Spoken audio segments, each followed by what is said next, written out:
to be their best Pac-12 season.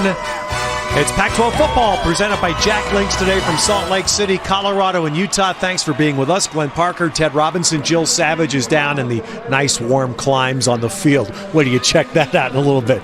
But Glenn, here it is. Utah, this is not the day they hoped. They thought they'd have a chance to clinch a division title today. They don't. They still have a lot to play for. Yeah, they really do. They want to send these seniors out on a high note, being the winningest team ever in the Pac-12 for a Utah squad. They want to get to a better bowl game. They want to establish themselves firmly as a Pac-12 team.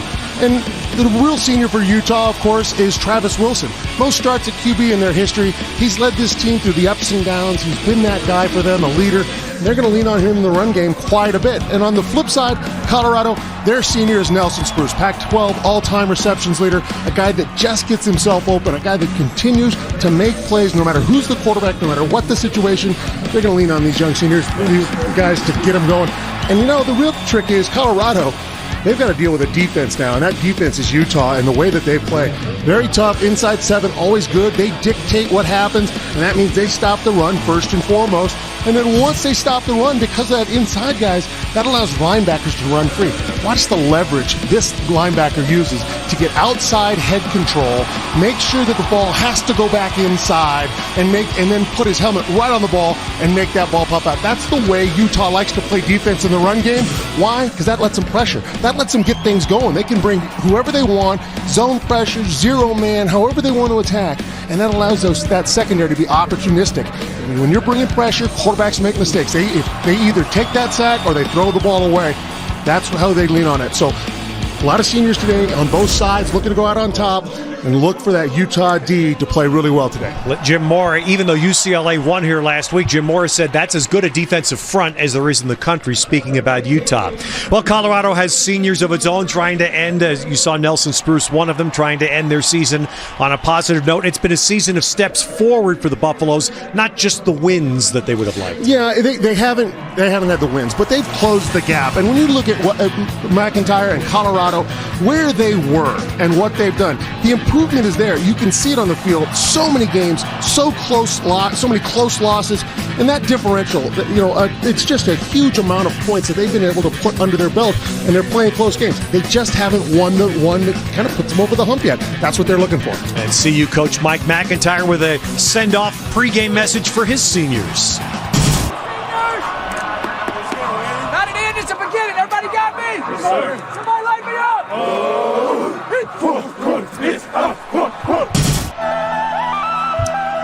All right, well, Utah hoping to win its sixth Pac-12 game. That would be a record for them in their fifth conference season. The seniors for both squads, including record setters, playing their final game. Kickoff coming up next from Salt Lake City. Pac-12 football is presented by Jack Links, by Clean Crisp Coors Light, and by Dr. Pepper. Dr. Pepper and college football, it's a one-of-a-kind tradition. Utah honoring their 19 seniors before today's matchup. And this is a Utah team that has been hit by injuries pretty hard this season. One of them, senior center Siaosi Iono, and he was injured about midway through the season. He hurt his right hand, and they put a cast on it after he sat out for 2 weeks. He came back in and said, that's not going to keep me sidelined. So he's been snapping the ball left-handed since the game against Arizona. I talked to his dad, Mac, before the game, who told me when Siaosi was a kid, he would use both hands for everything. He said, hey, at some point you're going to have to pick one and go with it. But whatever he's doing has been working, because offensive coordinator Jim Harding told me yesterday that Iono played one of his best games of the year last week against UCLA, battling it out with Kenny Clark. And Ted, down here on the sideline, I can tell you it's about 28 degrees right now. The snow has started up again. It's a perfect day for football. I couldn't tell looking at you, Jill. We're sending Jill off to Finland next month. I can tell, Glenn, that Jill's already been wardrobe shopping. Black Friday was spent at the mall. All right, little light snow blowing through the air here, just through the air as we get underway. Utah kicking off, and it's going to be an out-of-bounds kick by Andy Phillips. That's his second of the year. Of course, Andy Phillips, who's been a brilliant kicker. He'll have another year to play for the Utes. We look at our perfect combination for the Buffs, presented by Reese's. Nelson Spruce, not just possession, but so good at getting open and so adept at reception after reception. That'll open up Shea Fields on the go, on the deep routes. That's your perfect combination. Utah did defer after winning the toss, so Utes will get the ball first in the third quarter. Right now, it's Cade Apsey with Philip Lindsay in the CU backfield. And a good drive start because of the out-of-bounds kick. And right away, Lindsay, nice cutback. Boy, Lindsay running hard. And on one play, Colorado has crossed midfield, 17 yards. Well, Utah with a six-man box because of the spread, and they just over-pursue the linebackers inside, over-pursue just a bit. Jared Norris, Johnny Paul, they get one gap too far. That breaks for big yardage. And Colorado has tried to run this year. They just haven't had the success that they or most any team would like, as that ball's thrown behind Spruce. As you see Apsey's numbers. Obviously something to look at right away. After one play, after a bad kickoff and one play, Colorado has already flipped field position on Utah. Normally Utah's game, right? Absolutely. As Jill told you, it's a cold day. No sun at all. Lights are on here at Rice Eccles Stadium as Lindsey banks for a couple, and it was a bitter wind, as we're told, a canyon wind here in Salt Lake that blew through yesterday. And so the crowd has been held down a little bit because of the weather. Light snow in the air right now.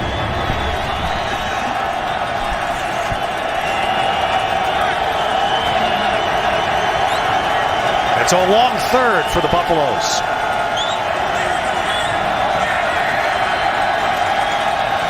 Donovan Lee motions. Apsey goes the other side, though, and Spruce, record-setting receiver. Nelson Spruce has 2 milestones he has a shot at today. There he beats Dominic Hatfield for the first down. So good at using his body and getting himself open. Now, that was real off coverage. It wasn't tough on him. That was a really well-placed ball. It was a nice route. But throughout the game, watch the way he uses his hands against man, and he finds windows against zone. You saw that 58 yards, receiving yards today will get Spruce 1,000 for the year. Good defensive stop by Viliceni Faunuku. Faunuku on the stop there as Apsey tried to keep it. That'll be a no gain on first down. I mentioned it when we came on the air. Inside for the Utes, they're determinators. They'll make some plays, but really what they do is determine who makes the tackle. Near the top in most defensive categories in the conference this year, Utah. Apsey keeps it. Nice sidestep. Boy, that's well done by Apsey. Bought himself enough extra time to find Spruce. You're absolutely right. Bought himself the time. And Nelson Spruce never gave up on his route. He just kept running across the field and all the way across the formation. You see it right there. It's beautiful. So Apsey with his feet keeps it alive and resets them to make the throw. And Spruce, of course, never giving up on the route. You can see Jason Fanaika coming up the middle there. It looked like he had a shot, and Apsey made him miss. Oh, there's a missed tackle, and Colorado takes it down to the 10, goes Sean Irwin. It'll be first and goal for CU. Just a quick swing, getting it out to Irwin. And again, we see a smaller man going down with his shoulder, trying to knock him down rather than putting his arms out, wrapping up a bit. Justin Thomas missed that tackle, allowed about 10, 12 extra yards. So the opening drive of the game sees Colorado first and goal. There was a little bit of a rough exchange. Eventually Lindsey holds it, keeps it, gets about a half yard. Yeah, that was a tough mesh point. When you turn your running back shoulders all the way because you're still holding on to it, it's tough to get any yardage at that point. So you see the red zone situation. No surprise given the records of these teams. It's where Utah's defense really shines. Very hard to run on Utah, especially down here. And you just look at the depth of the linebackers and corners and safeties. Everybody is up. Pull back, slant throw, missing Shea Fields. Tried that quick slant against the cover of Brian Allen. And so, Glenn, that is the challenge in this game. If you're Colorado, you get to enter in the red zone. If you don't think you can run in the red zone, how do you score? That's right. And what I look for is a Nelson Spruce on the back line of the end zone coming all the way across the formation.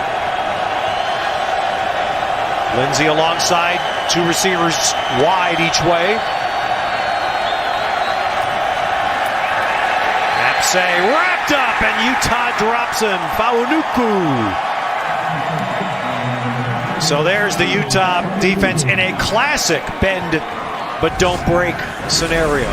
Good job by the secondary. Everybody's up to stop the run, and the pressure just gets there fast because the secondary's got everything bracketed behind. They've got a very good inside seven at Utah. You talk to any coach in the Pac-12, they're going to say among the best they've seen.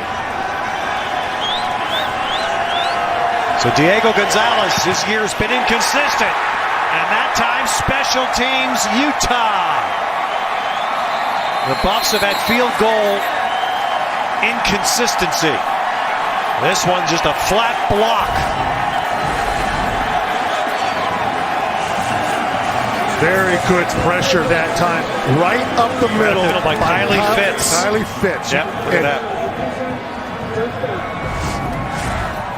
Only job as an offensive lineman on PAT and field goal is you make sure you step inside, get your inside shoulder in, and then drag your outside hand. You can't get beat in that gap. Glenn, does that, I mean, this gets into tough areas. That looks like more a protection issue than a kicking issue? Absolutely. That one? Yeah. He had 3 yards of penetration right in the middle. Well, Kylie Fitz, who's been a big play defender in first year with the Utes, really delivers a bailout there. A defensive player delivering on special teams. And now Wilson on his first snap. Going for the big shot. Took a flyer down the field to freshman tight end Caleb Rep. And let's go back and see this block. I want you to take a look. Right here, this is your right tackle, Callahan. He doesn't step heavy enough with that left foot. Pardon me, it's just outside that with Namebot. Doesn't step heavy enough. Fitz gets that gap wide open. He's got 3 yards of penetration and gets a big paw up. One thing as an offensive lineman, you must step down hard to the inside. Travis Wilson, his 38th career start as the quarterback at Utah, has overcome injury. In fact, one injury 2 years ago that was significant enough they thought it was going to end his career. And he's come back to bring the Utes to another winning season. This has a chance if they can win today. Even though they won't play in the championship game, they would be co-champions of the South. Get themselves into a very good postseason bowl game. All that's at stake for the Utes. And the other obvious story, the fans who watched last week for Offense Utah know. number 47, 5-yard penalty, still third down. As Chris Coit is our referee today, is that this will be the second game for the Utes without Devontae Booker. Joe Williams stepped in last week, had a lot of carries, over 100 yards. Also an early fumble in the game that did not set the right tone for the Utes.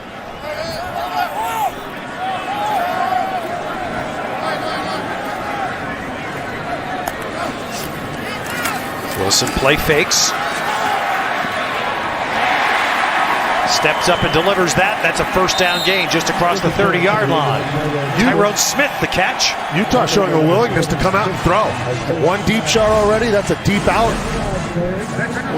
Very simple. Does a nice job separating. They're both using their hands to separate there. So no call, which I like. Two freshmen going head-to-head there. Isaiah Oliver on the tackle for Colorado. So a new set of downs for Utah. And Joe Williams, it's interesting, Glenn, when we spoke to the Utah coaches yesterday, they said one thing Dennis Erickson, great coach veteran, has talked all week with Joe Williams about ball security. That's what one fumble at the end of a drive, red zone fumble will do. Yeah, and when you're the guy who comes in for the guy, you have to be better than ever. The guys have to rally around you, and when that happens, you lose them a bit. So he's got to have ball security today, like you said, and guys will jump on his bandwagon quick if he does something good.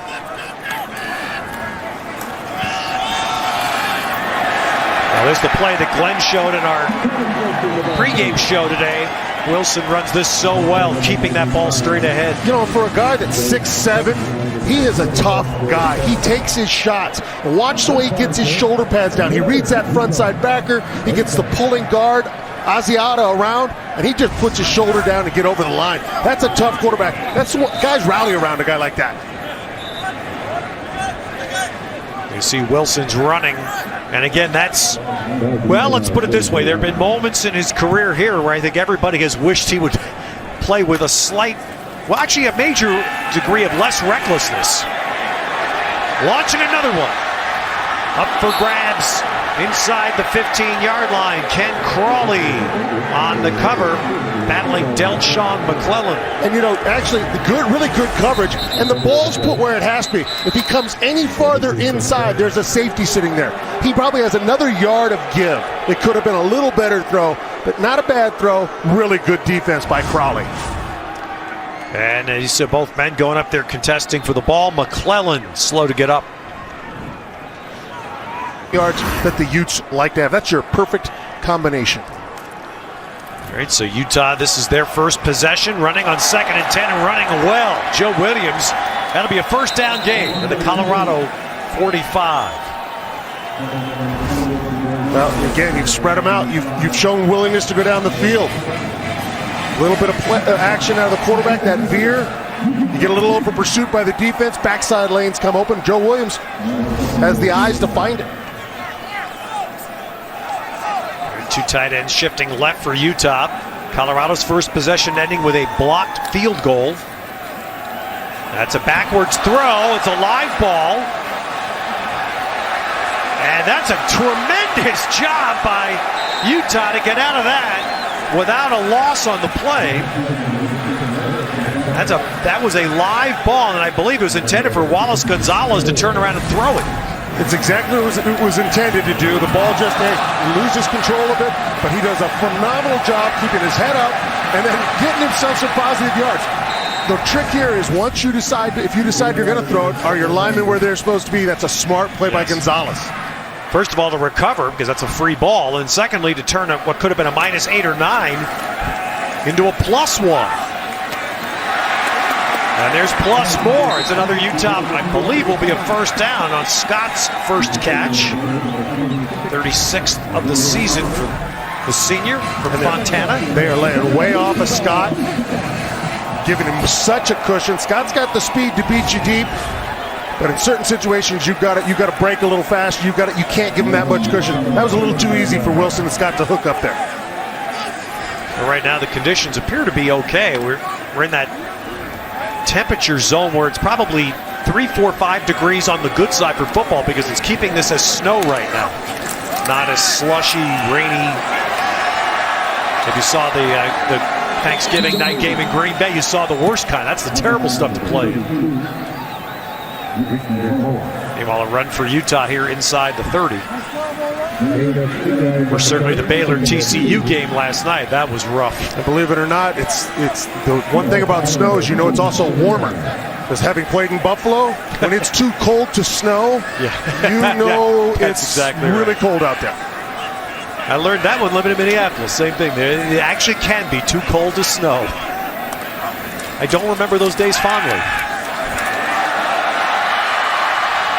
Inside the 20, that's Bubba Poole, one of the Utah seniors. Of course, his role changed here. He's supposed to be a running back, and then Devontae Booker came along, and suddenly Bubba became a slot receiver. And what credit to him that he made that transition. Of course, if you've been watching Bubba Poole, you knew that he was good out of the backfield in the screen game. That's how they use him. He does a nice job, gets a big chunk. You saw how well he looked that ball right into his hands, didn't worry about the defense. You see Utah, their red zone touchdown percentage not quite what they'd like, and it stung them last week as Joe Williams drives it. Early third quarter last week, Utah drives with the opening kick of the third quarter. They get down to they had 1st and goal inside the 2. Touchdown there puts them ahead of UCLA, and they got stopped. The red zone magnifies your weaknesses, whether that be defense or offense. And when you have a weakness, maybe you don't have speed on the edge to get to the edge. Maybe your quarterback can't quite put touch on the ball. Maybe you can't really run between the tackles well. Whatever it is, it's magnified down here. I don't know, watching that game, Glenn, I really felt that was the point where Utah let things go. But there's a perfect throw. Wilson to Scott for the Utah touchdown.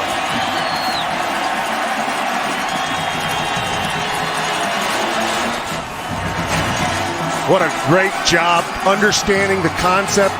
Travis Wilson knew where he wanted to go with the ball. You fake the bubble screen, so man in motion is going to come across, and that's going to open up that right there. So as we watch this, pay attention. Pardon me, the back out of the backfield. There's the fake swing.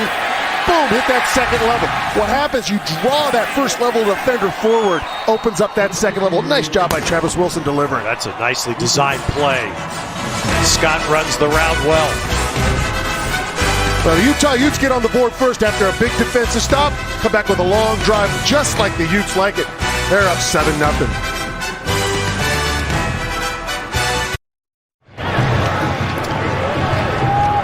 Drive summary presented by 76. Well engineered by Utah by Travis Wilson. 13 plays, 80 yards. And the touchdown pass, his 13th of the year. 4th reception for Kenneth Scott. It's your prototypical Utah Ute drive. They took a couple of shots, under control throws, and a lot of running. So Phillips to kick off. First one went out of bounds. This one's coming out from the end zone with Lindsey. He gets it just across the 20-yard line as we have a flag first.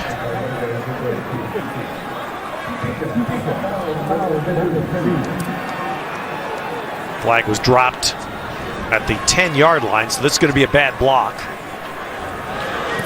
During the return, illegal block in the back, receiving team number 8. Half the distance to the goal, first down. Those are just crushing penalties on kick returns because you just penalize your team so dramatically. Instead of starting at the 21, you're going to start at the 5-yard line.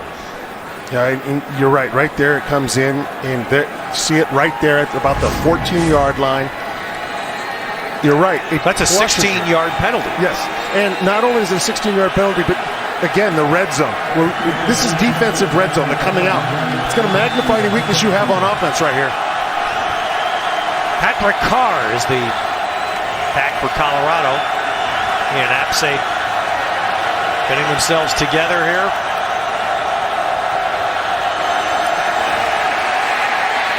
Apsay tries to drill one out, so it's clear that Colorado, Glenn, appears to have an interest in getting Spruce involved, and no doubt Mike McIntyre told us the other day that it's the security blanket for Apsay, knowing you throw to Spruce. That's absolutely right, because you've got a connection. You use him all the time. What you'd like to see out of Apsay right there, he did a nice job looking off, didn't want to look right at him, but he's got to acquire the target before he throws. You can tell he didn't do that there. And CU got plagued, some drops by other receivers in the game in Pullman last week. Carr bottled up. Now that's why that penalty on special teams is just, Colorado will have a hard time existing today if that happens to them, because this is what Utah can do. They do it well, and you see the way it was played. Linebackers backside gapped it. Big guys up front held on to double teams. Nobody could get to the second level. And the Muss enjoying their snowy afternoon in Salt Lake City. 3rd and long for Colorado.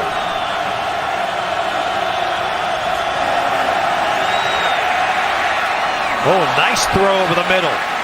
Sean Irwin's become a good target for Colorado as this season has progressed. 2nd catch today, and a Colorado first. And a great catch by Irwin. Comes out of the tight end, gets his eyes, just a stop, a little hook, and it's delivered perfectly, and he uses his size and his hands and his body to catch that ball. A tight end is your offensive line and your quarterback's best friend.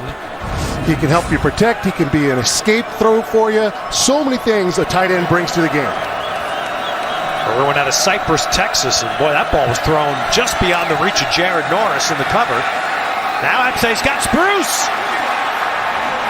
Well, Glenn Parker's pregame has come to play twice here. Spruce doing what we saw in Boulder a few weeks ago. He can get behind the DB. And watch what he does. This is just a little stop and go, and that's enough. That's a great route, the way he ran it. You don't have to be the fastest guy. Jerry Rice proved that. You just got to run the precise routes. You never saw his hips rise up. He never gave the idea that this was a move. Instead, it looked like a route, and that kills DBs. Their eyes, they can't trust their eyes. So a 50-yard connection, flipping field position dramatically. And Apsay is going to flip it some more. Inside the 15. And a flag. Clearly for the hit on the quarterback. And it must have been maybe either to the head or with a face mask, because he wasn't showing any signs of going down. Well, plus he's no longer, and technically he's no longer a quarterback. That's correct. Personal foul.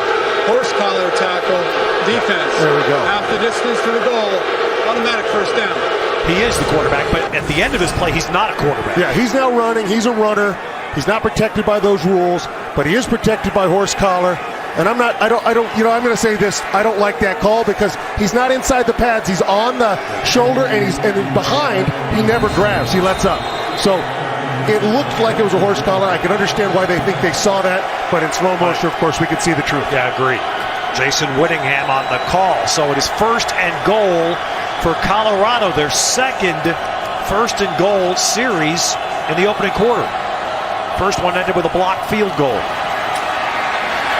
And again, this is the challenge for Colorado. They couldn't run it to get out of their own end. They had to throw it. It doesn't look like they're going to have any luck trying to run it in at this end. And what they're trying to do, they're trying to use a tight end and block a 6-man box.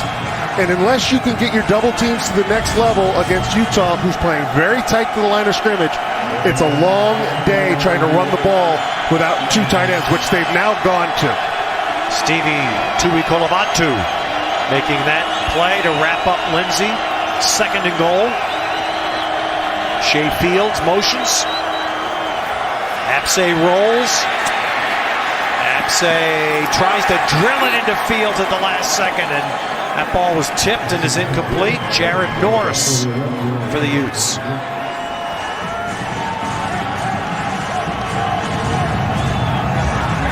Apsay did a nice job with the feet, keeping it alive, getting out there. As I said, they went to 12 personnel just a minute ago, and now they're back out of it into 11, meaning 1 back, 1 tight end.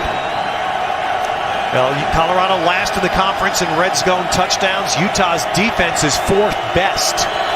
And you look, Utah defense staying very shallow. And another tipped and intercepted.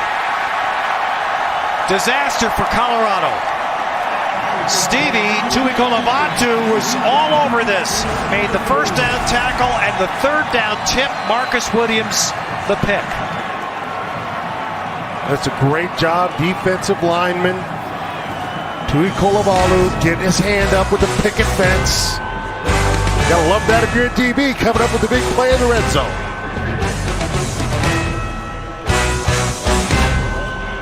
A wonderful way to get ready for the Pac-12 championship game. This coming Tuesday night, we unveil the Pac-12's all-time, all-century football team. The best all-time players from a century of football in the Conference of Champions. It'll be unveiled Tuesday night at 9 on Pac-12 Network.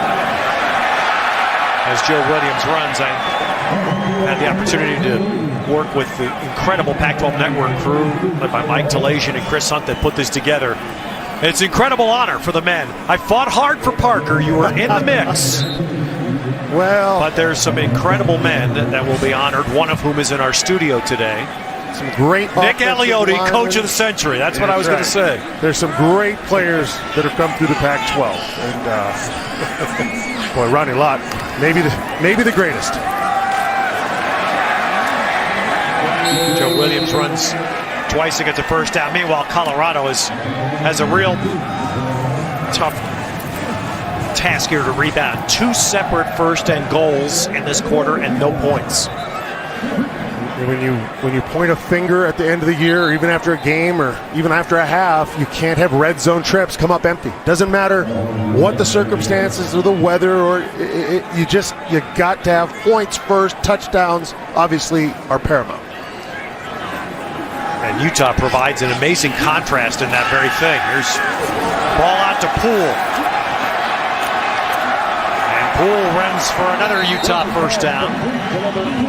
And that's such a strength of Bubba Poole's. You know, when you saw him as a running back, they used to do a lot of little quick pitch, quick screen, get him on the edge fast. And right there, that's all it is, man. Get him on a quick swing, get it to him 11 yards before someone's really touching him. Utah, by the way, we're saying red zone trips for Utah. Their touchdown percentage is about middle of the pack, but they've only had 3 empty red zone trips all year. You see Colorado 2 of them in the first quarter today. I'll be a superhero. I won't let you down. I'll be a super. Pac-12 football brought to you by Clean Crisp Coors Light. With great beer comes great responsibility. And by TiVo, makers of the all-new TiVo Bolt, the unified entertainment system. We should have a name for that. The Snow Boney? I'm not sure what it is. But we had a little dusting, just a light dusting of snow overnight in Salt Lake City, and that was the grounds crew clearing off the field about 9 a.m. today. Snow in the air right now, but temperatures are decent. Right now the playing conditions appear fine. Although we're going to check on Jill here and see if she's still thawed out. Yeah. Jill, you're okay? I'm still doing all right down here, Jill. guys. It's not too bad. Yeah. Jill, we said Jill's going off to Finland for the holidays. You know what they call this in Finland, don't you, Jill? A light dusting. July 4th.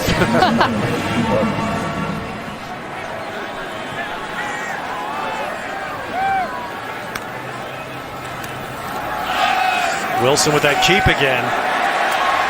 Glenn, that play, and you dissected this in our pregame today, that Wilson does do this well. You know, when you watch it on film over and over again, our guy Aaron Owens with the magic put it together for me so he could illustrate it so well, but he knows, he watches the backer. He's got a pulling guard for him. His center's going to get the backside backer. It's going to open up almost every time.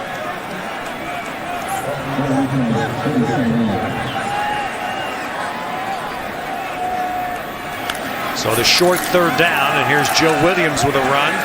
And Glenn, the ball came out. And Colorado says they have it, and I see one striped shirt that says yes. Yep, there it is. You said That's it's a passive signal, but it appears to be Colorado ball. You brought it up, ball security, how important it is.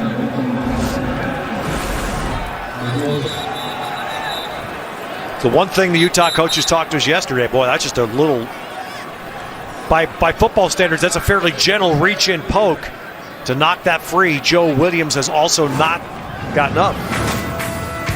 This is the fumble we're talking about early in last week's game. Yeah, he lost it there. Of course, that was a big point right here. You know, a 7-0 game where Colorado's been there twice, has got nothing. And it happens again. And as you said, a very, by any standard, not a hard, the way, the hit that has obviously injured him did not happen on the fumble. But a big chance for Colorado coming up.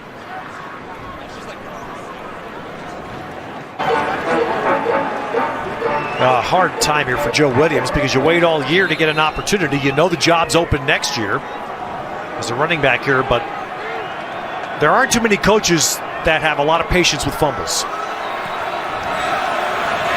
Well, Colorado takes over at their own 48. 4-yard first down run by Phillip Lindsay.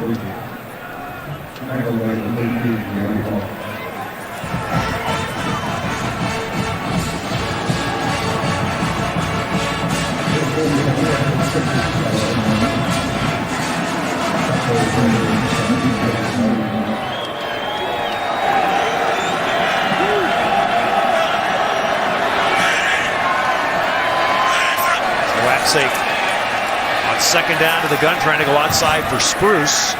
Spruce claiming that he was tied up a little too aggressively. Yeah, Reginald Porter maybe grabbed a little bit of an arm or something. It was hard to tell, but Nelson Spruce certainly felt that happened. The catch Spruce made in the first quarter, 50-yard catch today, the longest play he's had this season, and that reception put him over 1,000 yards for this season.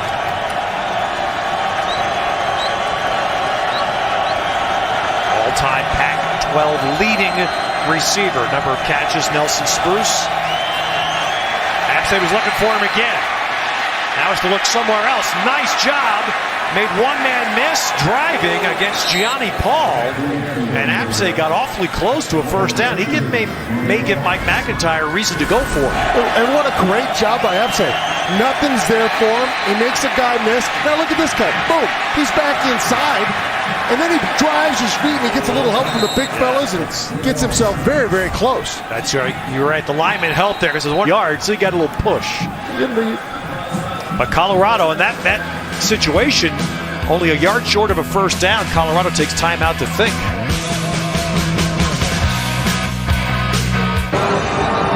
The Utah training staff continuing to work on running back Joe Williams. They put an ointment on his back, and it looks like they were just trying to stretch out that lower back. He was running up and down the sidelines. They also taped his left elbow, but everything appears to be okay at the moment. All right, now Colorado comes out quick to go, and that snap's not clean. Something went awry there as Colorado hurried up, piled up everybody. The center, Kelly, snapped it. Apsay was not ready for it. Yeah, that looks like it, Glenn. And when you take a look, this ball's going to be snapped. You can tell Apsay is not ready. He's in the middle of yelling instructions. Miscommunication on the sidelines, almost guaranteed that's what happened. They had an order they were going to proceed in, and either the quarterback or the center didn't get the memo. Yeah, that's just so frustrating for Colorado. 2 first and goals, no points, and now a 4th down and short that they can't get a playoff. Wilson fires that away. But that is those are very simple to see. The definitions of the things that you have to hurdle to get Colorado's program on the right track. Yeah, you've got to make those plays. You've got to.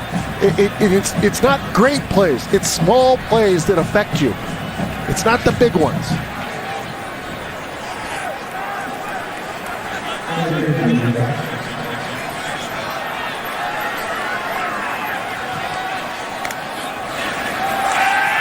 Awuzie coming in off the corner goes way by, but inside Wilson steps up and is sacked. So Colorado does get the sack. As you see how competitive Colorado's been in games this year. Well, the Oregon game, they were competitive, and then in the second half kind of down. Arizona, what a game. Outscored in the fourth quarter. UCLA right down to the wire. SC right down to the wire. 6 games that they've had, either wins or losses, have been less than 1 touchdown in score. So whether it's today or next year, they have to start turning at least one of those into a win. Yeah, Wilson is going to get sacked twice in a row. Samson Capovalo got him on 2nd down. Jimmy Gilbert, his 6th sack of the year on 3rd down. And you wonder, now what's happened here is it's a coverage sack. There's decent pressure, but it's late. Travis Wilson didn't find what he liked down the field, looked at the swing route to Bubba Poole. It was covered, nowhere for him to go. Well, that's a nice response by the Colorado defense. That's a real good 3 and out. They should flip some field position for them as Tom Hackett, the outstanding Utah punter. Spruce is going to catch this and be in trouble. And didn't flip field position. That's one of the things. He lost about 5 yards trying to get outside on the return.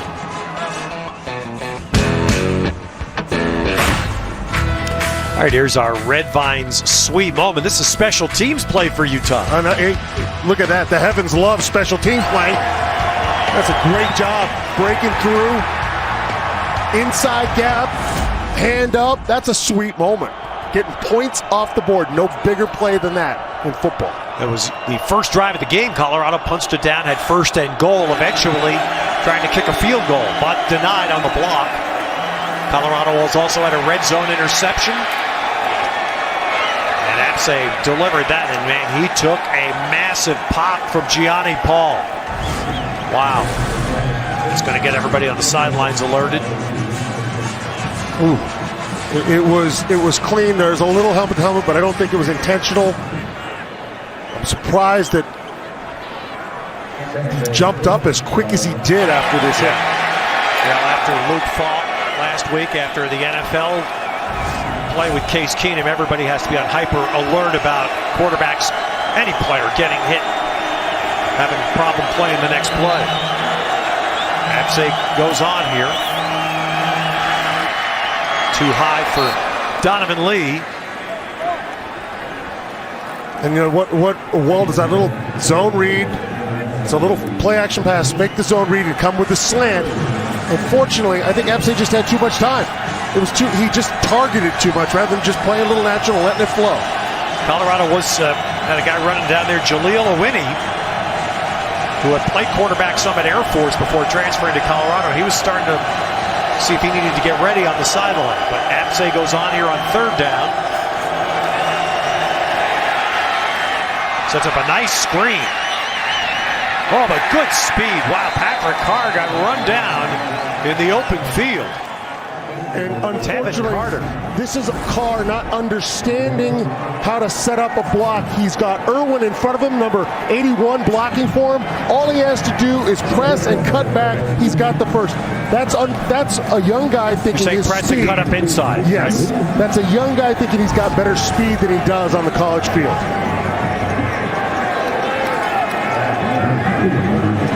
That looked like a sure first down, which they don't get. Now a punt. Boobie Hobbs is the return man for the Utes, and he's dropped right in his tracks.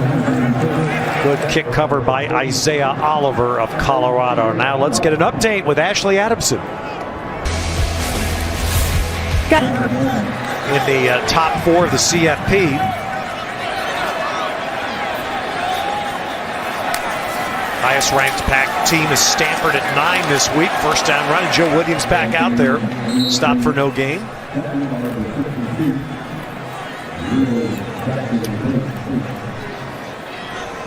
They need to get this running game going. Utah, so much of what Travis Wilson does well comes off of a successful run game. He's not a guy that's going to just sit back and pick you apart with his arm. So I look for Travis Wilson to maybe run a bit more now.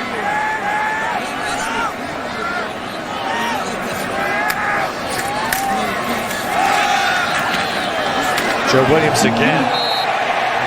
All right, we do get a bunch of flags come flying in at the end there. Yeah, Samson Capovalo, he came in way late and hit a guy on the ground that was already down. And that's what they're going to get him for. After the play, personal foul with targeting. Defense number 54. 15-yard penalty, automatic first down. The play is under review. So they're taking Samson Capovalo off. He's out for the game if that stands. This is the first half, so he's out for the rest of the game. Down he goes. Boom. Helmet to helmet. Wally was already on the ground. And I think this will be confirmed. Well, that just has to be eliminated. That cannot stand in any way in football.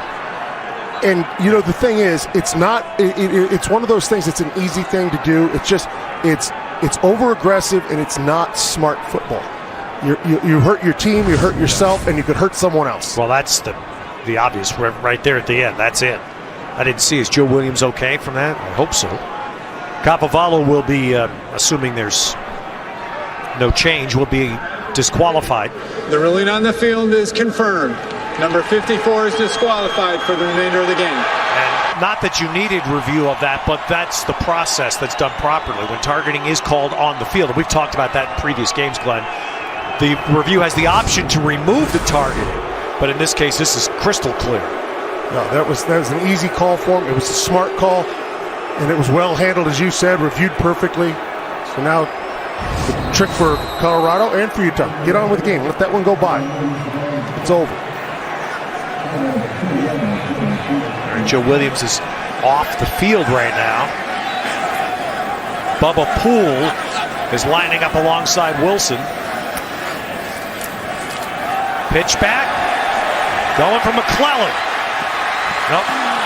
So McClellan, the motion man, left to right, then sped down the far side, and he was the target of this pitch and throw. Travis Wilson realized he didn't have him open. He was open for a split second. He knew he didn't have him open. He tried to throw him open, tried to put it back to the center of the field.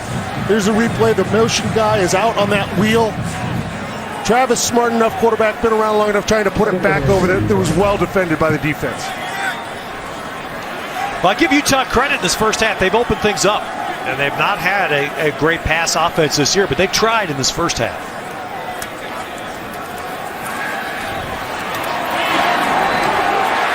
Wilson delivers to Tyrone Smith, and Glenn, that's going to be fascinating to watch Kyle Whittingham for 2016, because he has to have decide on a quarterback, and do they try to develop more of what's in tune with much of the country, not just the Pac, which is to have a higher octane pass game. Yeah, and the hardest part when you have an established quarterback is recruiting a quarterback. Every kid who wants to come in wants to be the guy and the starter, so it's very tough to get that kid. Now with the knowledge that Travis Wilson is gone, maybe he can find that guy, like you said, become more quarterback-centric on offense if they desire.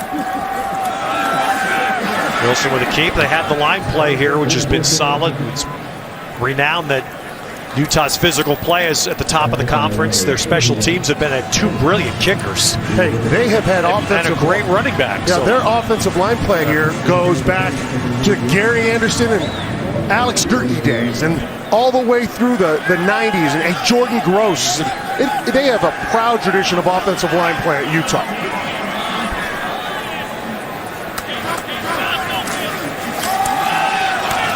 Williams with the carry. We were talking to David Shaw earlier this season at Stanford about the league and about physical play, and he said, the last couple of years when Stanford's played Utah, he said, I like to think we win the physical battle when we play, but against Utah, he said, our games were at best a draw.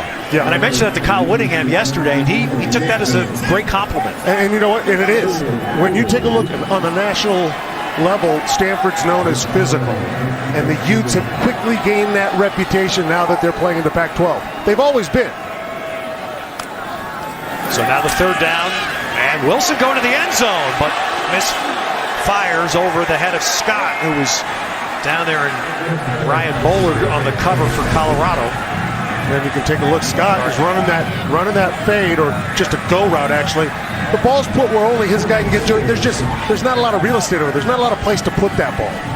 They correct that. It was Witherspoon on the cover for Colorado. So Utah taking an end zone shot on the third down, and now we'll take the field goal try. 37 yards for Phillips.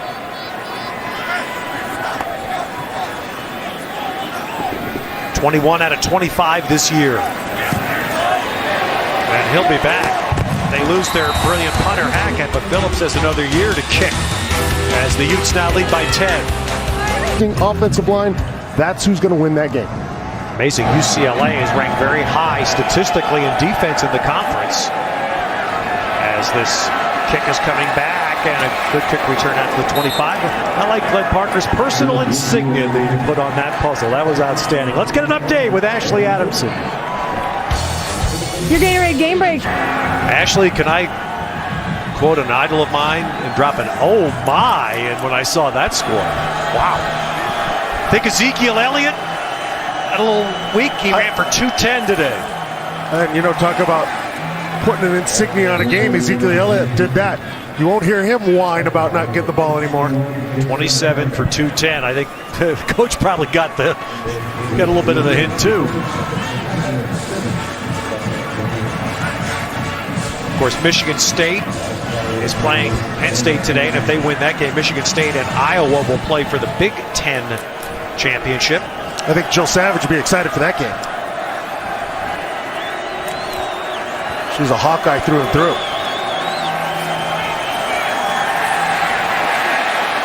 Say down the sideline, incomplete, of course. All right, let's get an update on a Utah injury, Jill. Cornerback Dominic Hatfield has been bothered by his left knee all game. He came off of the field that last series, and he went in, and 7 trainers were looking at him. They put a wrap around his left knee. He's been running up the sidelines. He's been on the stationary bike, but it's something just not right with his left knee today. Well, he's certainly the experienced corner for Utah. So Lindsey, the running back for Colorado, on 3rd and 7. Snow blowing through the air. It's just about finished. Apsey's finished on this down. Utah, that relentless pressure. Kylie Fitz and Jason Panaika. They're at 3rd and 7. They're trying to go a little deeper. You do not have time against this front of Utah. They have to find ways to get the ball out of Apsey's hands quicker. The Utah front is relentless. John Pease, the defensive coordinator, yesterday read a great comment to us, and he said, I asked him a little bit about how do you get a pass rush when you had a guy like Nate Orchard who was superb, and you lose him. And he said, basically, God gives you pass rushers. You can't develop them. But they've had an awful lot of sacks. Well, here's Utah again helping Colorado. A muff punt by Hobbs, and Colorado recovers. Opportunities continue for CU. And anything that can go wrong for the Utes has gone wrong, it seems. And this should be easily fielded. Rather than trying to just fall on it the way he should, he tries to pick it up. That creates the opportunity for Colorado. And credit the Buffs. Good hustle. They get down there and get it. The great coach of all time, Bill Walsh, used to call this the most devastating turnover in sport. It's a fumbled punt. Yeah, it's a fresh set of downs and 40 yards off. No other turnover flips field position this way. And that's why you just can't have a punt returner. It's not about the return, it's about the catch.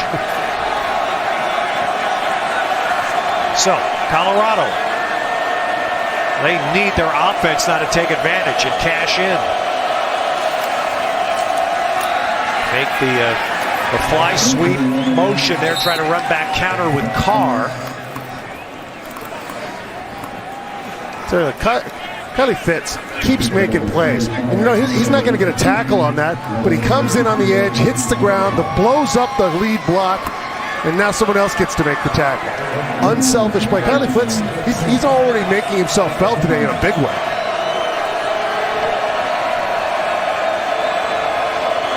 And he's got another year to play for the Utes. Apsey swings one out. Short gain on that throw to Devin Ross. Here's an interesting, we come down to 5 minutes to play in the half. Colorado has more yards than Utah in this first half, which shows you how empty yards are as a stat.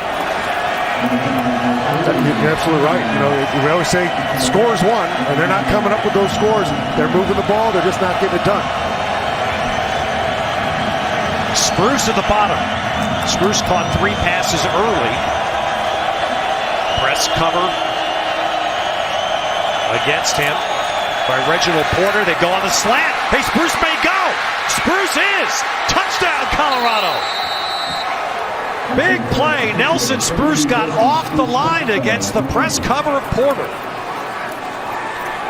If you play him in zone, he'll find a window. If you play him man, he uses his strength and gets open. He's going to be coming in from the right side. He's easily open. They had rotated a little coverage that brought the safety out of the picture, so there's no one inside to make the tackle.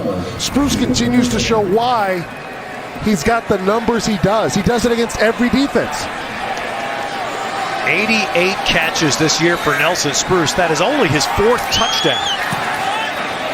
And so needed for Colorado. They do take advantage of a Utah gift.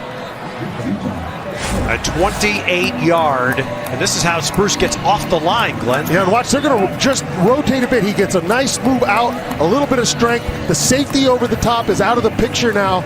That's a great job of beating press man, and it's a nice job of Apsey knowing where he wants to go with the ball, putting it on him so he can continue running. It's not behind him, it's not low, it's right where it has to be so Nelson Spruce can run, get himself to the end zone. All-time leading receiver in Pac-12 football history. There it is. That's the live number. He needs 7 more today for 300. Colorado knows about that. He's already over 1,000 yards this season. As you see the other career numbers. And at a time when Colorado football's down, they've been down, this is a wonderful story to celebrate the last game of his career. It really is, and when you stand around him, there's something about him. He's got a presence. He's got a little it factor. The thing is, he's not physically imposing. He's not a big guy. He doesn't strike you as very fast, yet he's open all the time. He's strong the way he plays physically, man on man. We just saw that. And he just makes plays.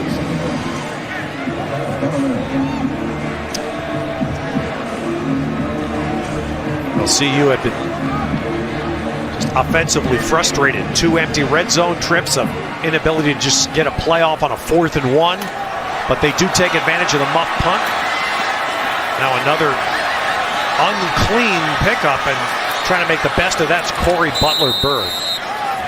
That's about the best he can get back to the 17-yard line. Well, this is what Utah lost when Devontae Booker went down in their game with Arizona. And you just look at what percentage that is of the rushing attempts and the rushing yards. Just he's the guy that makes everything else work. You have to know him. You have to know where he's at. You have to respond to it. You see him right there. It's on senior day coming out with a knee and a brace. It's a devastating loss for the program. And of course, for Devontae Booker, a devastating blow to him. But they're missing a lot on offense because Devontae Booker's not there. Devontae Booker will not play in a bowl game, if you're not aware. For Utah, there's a hope he'll be ready to go through the workouts for professional football in the winter and spring. Bubba Poole is clobbered by an outstanding Colorado defensive back, Chidobe Awuzie. Again, in a season where Colorado hasn't won a lot, Awuzie is one of those individual players, Glenn, that shines. Yeah, he beats the one-on-one block. Scott comes right under, makes a great tackle. He's a physical corner. He's a guy that'll get after the quarterback. He'll sack the quarterback. And you saw it right there, beat a block, make a great tackle. Be a leader for CU again next year on defense. Pass there intended for Smith. And he's locked up with Ken Crawley. And here's a great job. Awuzie is going to come up. We watch Scott try to stalk him. He just beats it with his hands, strong enough, and then finishes the finishes the tackle. It's a great job by him. That's the play you need. There's Crawley right there. It was a great job by Awuzie, and that will not be on Kenneth Scott's resume reel. No, it won't. For blocking. As a wide receiver, you got to help the other guys sometimes.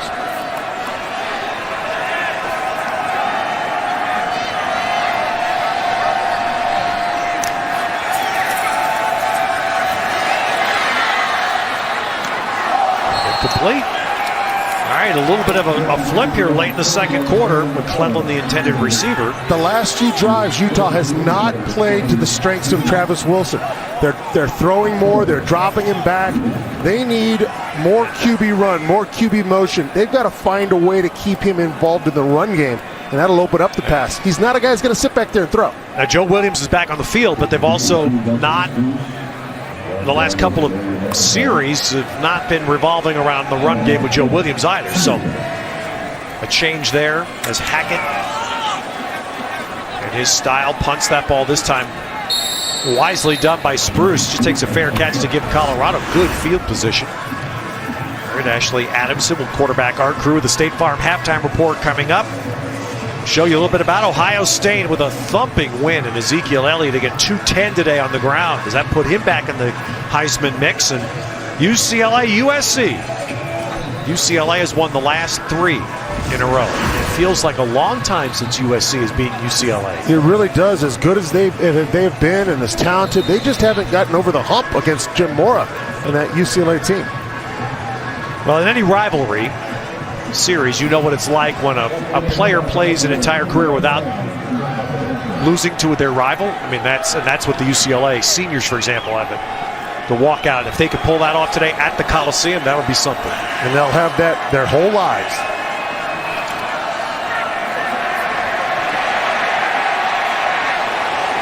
Apsay tipped and picked. Nice catch by Butler-Bird. So the turnover exchange continues, and Butler-Bird is not tackled. He runs that back all the way to midfield. Great play on the ball by Butler-Bird, but this is a poor decision by Apsay. He's under pressure. He wants to get rid of this ball. It's too far of a throw into too much traffic. He's just trying to get it out of there. That ball gets tipped by Irwin, who's just doing his best to get to it. And Butler comes up big, and boy, he shows some return skills, doesn't he? There he is You're right, he's a return man who didn't get a clean one on the kick a couple of minutes ago, but here he does. We also have a Colorado player that is injured in this. This is that often that crazy play, that unexpected change of possession. Suddenly blockers need to be tacklers. Tacklers need to be blockers. As an offensive lineman, when that happens, we just... So it's Apsay. Okay, I didn't see who it was. It's Apsay. Thank you for the shot from our great crew. You're taught, and they'll stress it to you. In a turnover situation, quick change. Get your head on a swivel. Get it going. Find where people are. Try to make the tackle. Be very careful. Here's going to look. Apsay's trying to make the tackle. He's looking, and now that's a nice clean block. Oof. And it was at the point of attack where the ball was, so it wasn't behind. It wasn't an irrelevant block. That's why, if anybody's wondering, there's no flag thrown, because it wasn't behind the play. It was right at the point of attack. We hope that he's all right. That's the second hit he's taken in his first half. So again, with the awareness, the Pac-12 has been in the lead of all of that. That they'll have to make sure that Apsay is thoroughly checked here. Yeah, and they're going to, obviously he'll tell them what's hurting, but you go in with your shoulder, head. We don't know, obviously, but you got to be very, very careful, and they will be. They'll be very patient and make sure they've got the. And again, that's not targeting. They were shoulder to shoulder. Jason Faneca on the hit, because it was involving the head area. Replays looking at that, but we play on. So 3:15 in the half as you see Apsay coming over. Jordan Gerke throwing sideline. Joe Williams, the running back. So Utah goes back to him. That might be, well, that was the right idea. It may get negated here. 2 flags come in. We've had 4 first half turnovers, 2 each way. Holding, offense number 2, 10-yard penalty, replay first down. Well, this is definitely not adding to Kenneth Scott's blocking reel. Missed one and now a hold. You're on the outside. You're right in front of the officials. They can see you. You're clear. Hands have to be perfect. They have to be inside. And I got to say, because we saw that shot of Kenneth Scott with the C on his jersey yesterday when we were talking to Kyle Whittingham and talking about the senior group that's really, this is the first group that's been the foundation group for the Pac-12 into Utah. As Wilson comes outside, incomplete. And I just asked Kyle Whittingham, is there a senior that stands out as being part of the leaders of that group? And the 2 names he immediately said, because a lot of coaches sidestep that question. Kyle Whittingham didn't, to his credit. He said right away, Kenneth Scott and Jared Norris. Those are the 2 seniors. One on offense, one on defense, guys that make plays. They're guys that continually show up in times of need for the Utes.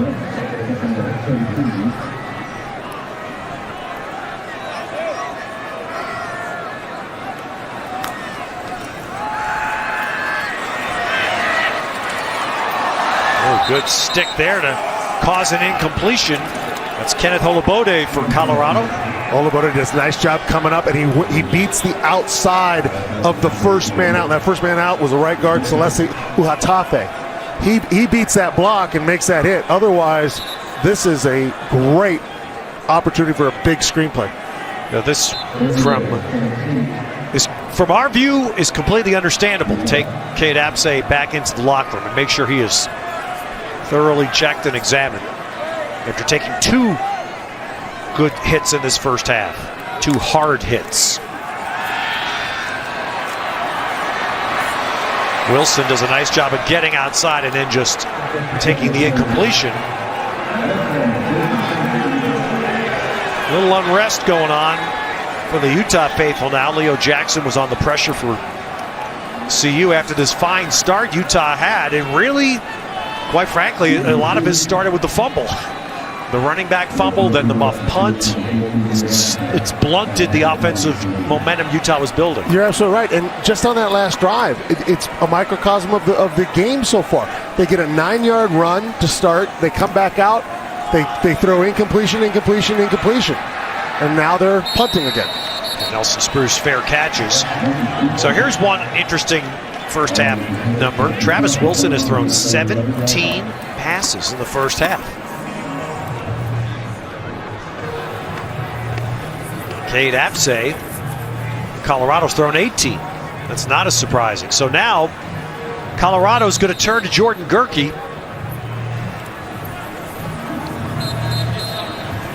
Gerke, fourth-year player, redshirt, Scottsdale, Arizona. We saw him play a game last year at USC.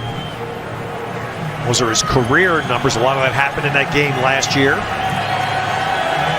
The other quarterback is the man we referenced earlier, Jaleel Owini, who was moved to linebacker this year by CU, but it's the last 2 weeks has been back practicing a quarterback.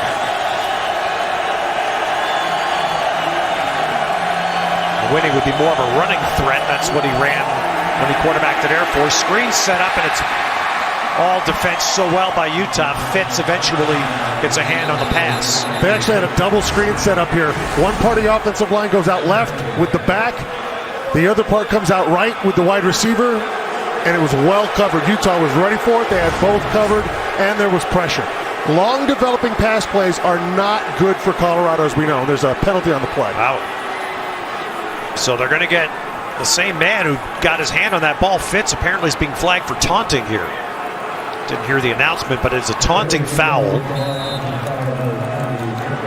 So that is a real offset of what was pretty good play. Now Utah bobbles up the run. Fitz, let's watch him after his 10th pass breakup of the year. Well, that's it. Yep. You have to be smarter than this. I guess because I was never the type that was demonstrative, didn't celebrate. I don't understand it, particularly when it can hurt your team that badly. And players everywhere know that will be flagged. Okay, even though a lot of us may look at that and go, "Why do you do?" Everybody playing the game understands that will be flagged.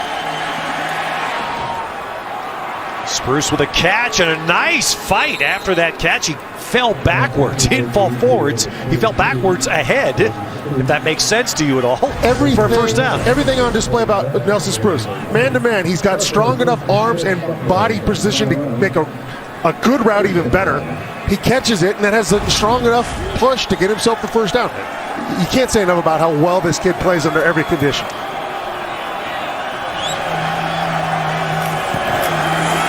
Doing this, Hatfield, by the way, not back in the game. That's out of bounds. And a flag goes down.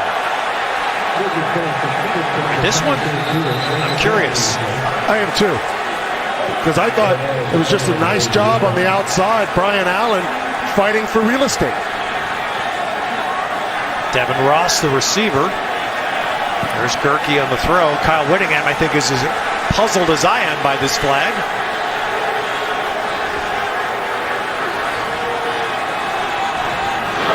Pass interference, defense number 14, 15-yard penalty, automatic first down. Crowd's not puzzled, they're upset. Brian Allen gets flagged here. Here it is, Allen's looking back, they're both looking back. I don't know, maybe he was grabbing his jersey, I couldn't tell. I don't understand that call, and I'm sure that I know the fans don't, but there's something that official saw we couldn't see right there. Shea Fields was the intended receiver, so Colorado with a first down across midfield. Patrick Carr run out by Gianni Paul, but he's down to the 42, so Colorado pushing here before halftime to see if they can get some points. And remember, Utah gets the ball first in the third quarter. We have another injured player. This is a Utah player. Yeah, it's Lotulelei. That's a great name here. Lotulelei. I promised Lizabel I was going to say it that way. Lotulelei. All right, our Sonic post-game report will follow today with everything about our game here, of course, the day, and I'm setting up Stanford tonight against Notre Dame. Not a Pac-12 game, but a game that Stanford hopes, if the right dominoes could fall elsewhere today and next week, might allow them to somehow storm back into that top. Take a lot. Gerke going for Ross. Nice adjustment, and Ross had it. and lost it. Great adjustment on the ball. Just comes back around. And nice job with the hands. Just doesn't pull it in. It's funny, last week, this is what you heard a lot from Colorado's side, was that the rest of the receiving corps didn't help the quarterback a lot, which is even more, puts more of a burden on Spruce. He becomes the security guy. That's a first and goal ball that Ross not able to hang on to. And the incompletion. Nice mesh concept. Got him open on the sidelines. But ball's just outside of his reach. You're going to see a little cross up coming up here. As Ross goes out, they had brought back through the other side. Bobo, that opened it up. Ball's just not quite delivered where it needed to be.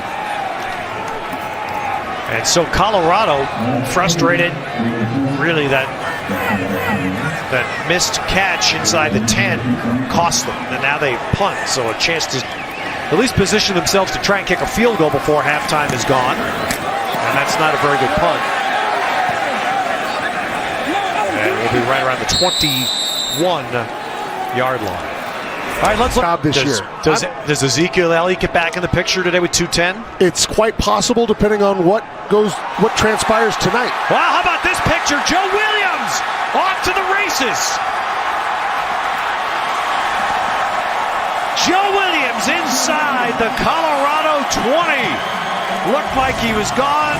Touchdown, saving stop by Tedrick Thompson. They pull Isaac Asiata out. He makes the block. Williams does a phenomenal job of waiting and being patient and making the right cuts, and then showing some really good speed down the sideline. What a way to atone a fumble early in the half. But there, Joe Williams, 64 yards. And now we look at it's the play that's not on the stat sheet. The drop pass that would have put possible points on the board for Colorado. Wilson doesn't have anything there, so he'll just get to the sideline. Takes a hit, a low shot right on the sideline by Derek McCartney. That's what the crowd's reacting to. It was inbounds, and Travis Wilson was running. So this is clean. You can see Travis Wilson is inbounds at this point. Gets hit right up the sideline, as you said, and goes down. You know what? You protect yourself at all times. Get out of bounds. But again, I'll go back to that drop. Now we're looking at possible Utah getting some points before the half. It's a huge play that won't show up on the stat sheet.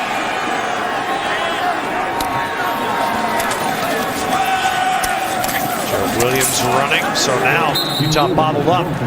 Timeout being called here. It's going to be third down. Utah taking the timeout.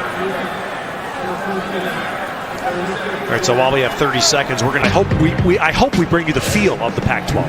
That's what we can do. A lot of people can show you football. Hopefully we get you a little bit more of the vibe and the feel of the campuses. All right, here's Utah on third down. Another end zone shot, batted away with a flag.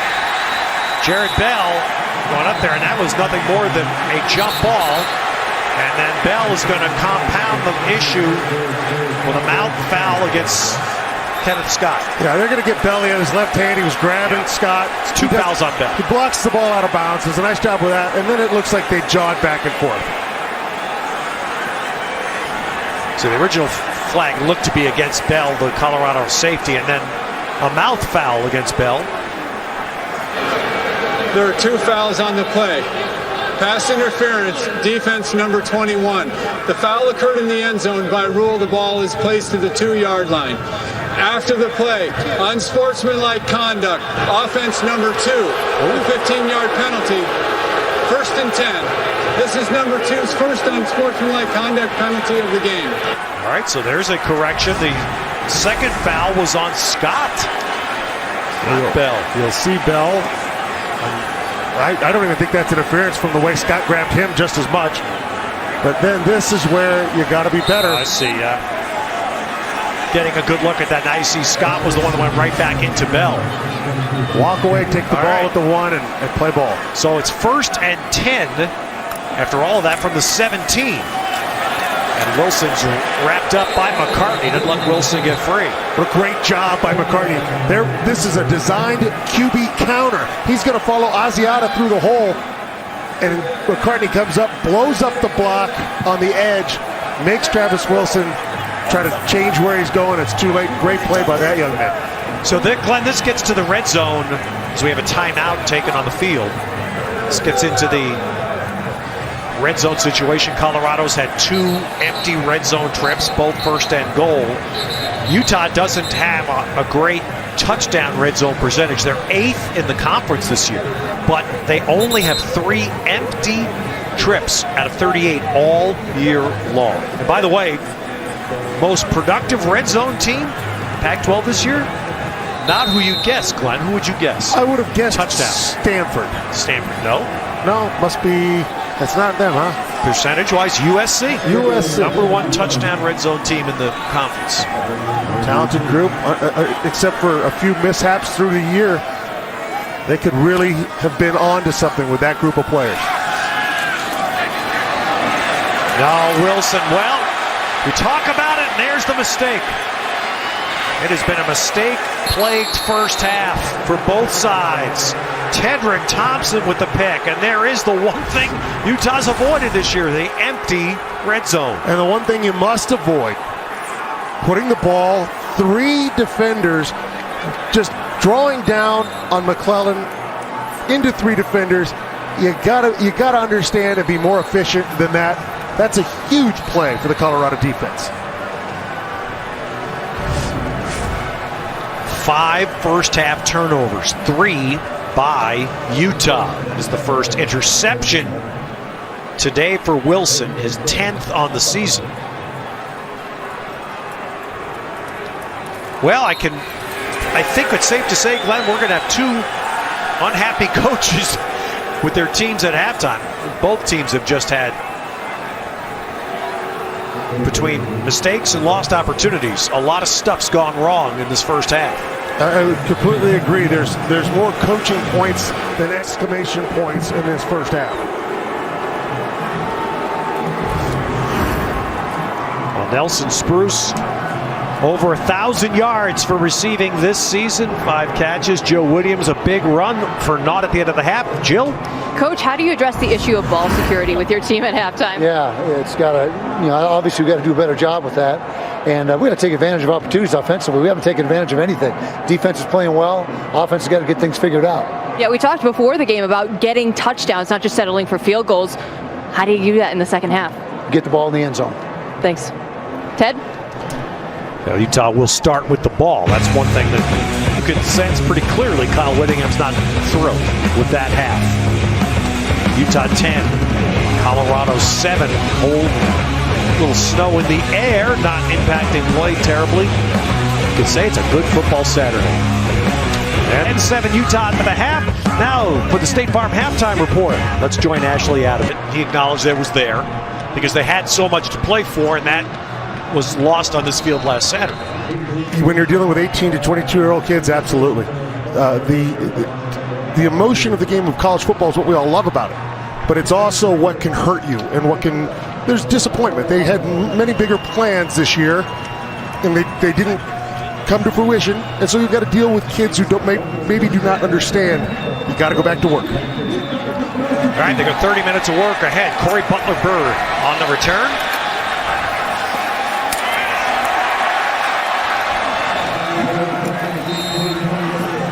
Well, I like the way they designed some plays in the red zone, and the first touchdown for the Utes. Scott on the go, you get Williams out, a little bit of fake swing, and that buys the eyes of the safeties. You go over the top with it, that's well designed. It's an easy throw for Wilson to get it on target. When you have a threat of Williams out there, the defense respects it. Now they have to find ways to use that and keep the threat alive so that you keep the defense off balance. Saw Scott out there at 2 catches in the first half. Joe Williams, 128 on the ground in the first half, 64 on 1 carry. Did have a fumble his second in 2 weeks, as Wilson is dropped for a yard gain. And let's go down to the sideline, Jill. I caught up with Mike McIntyre just a few moments ago. He told me Kate Apsay is out for the rest of the game. He did like the turnovers his defense was creating. He said he wants to see them continue to break on the ball, get a few more here in the second half, and offensively we have to get it in the end zone. We can't have all of these long drives without any points. And weather-wise, guys, the wind has picked up a little bit down here, and the snow's a lot wetter. It's not fluffy and nice like it was early to start the game. All right, we'll see if that impacts play, as Wilson's pass is behind Harrison Handley. And we'll talk more when Colorado gets the ball. We assume Gerke will continue as quarterback, but given the hits that we saw Apsay take, again, it's difficult to say anything other than it's wise to let him be checked out, be evaluated, not subject anymore today. 3rd and 9.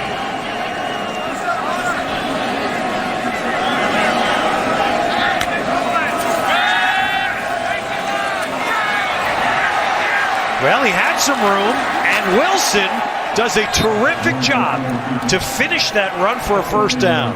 What a great job by Wilson avoiding the hits and the tackles, and then putting his shoulders down to get over the line to gain and get a first down for this Utah offense.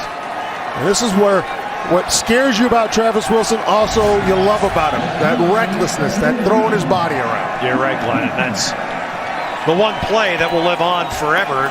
Football Utah fans will remember as Wilson taking that incredible shot.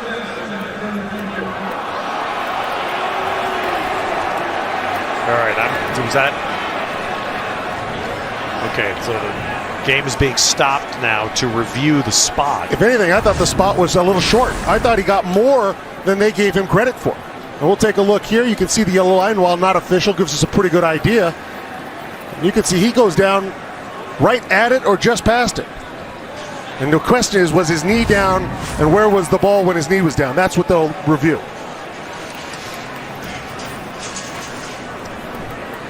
All right, so the Booth stopping play here to do this. This is not done by Colorado.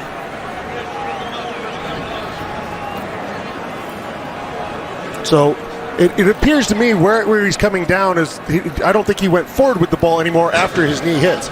He's going straight to the ground. After review, the ruling of a first down stands. Yeah. I think that's a good call by them. They're not confirming it because obviously there's probably no perfect angle, but it stands. It looks good. And I'd agree with them. I think fishing staff, that's a nice job by them to try to get it right and make sure it's good.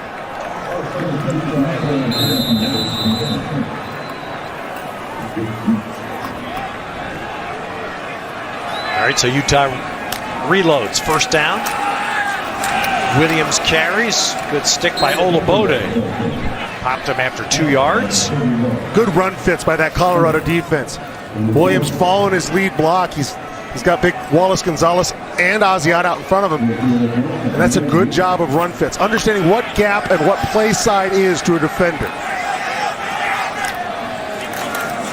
Out of a pistol, and Williams runs it across the 50. He's going to be just short of the line to gain. Jared Bell on the hit. See, Colorado's trying to run different defensive people in on every play. Utah having to hustle because Utah's trying to run fast. Yeah, they're trying to run fast. They're going back to what they do well, and that's run the ball, pull your big lineman, move, push the pile. Short third, and they run for it. So after an interesting first half, we referenced how many passes Wilson threw in the first half. Almost half the plays, not quite, but almost were passed. Utah's come out here, Glenn, they're back to the ground. And 2/3 of your offense is running. Is running yards right now. So, yeah, you go back to what you do well, that'll open the pass for you. Travis Wilson is not a pass-first quarterback.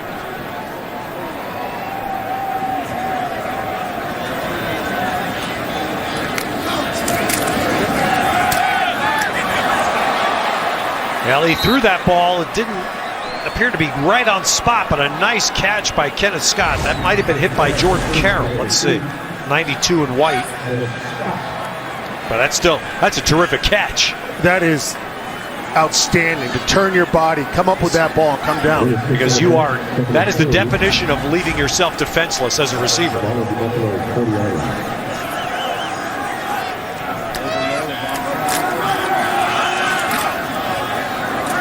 Second down, and Joe Williams going to be stopped short. Jackson and Olabode for Colorado. They're about a yard short, and you have to figure you're in 4-down territory. I trust my offensive line. If I'm Utah, I'm going to say, big fellas, give us some push. Let's get this first down. And if not, we'll take a 4th down to get it. They have to put their faith in their inside 7. That's their strength.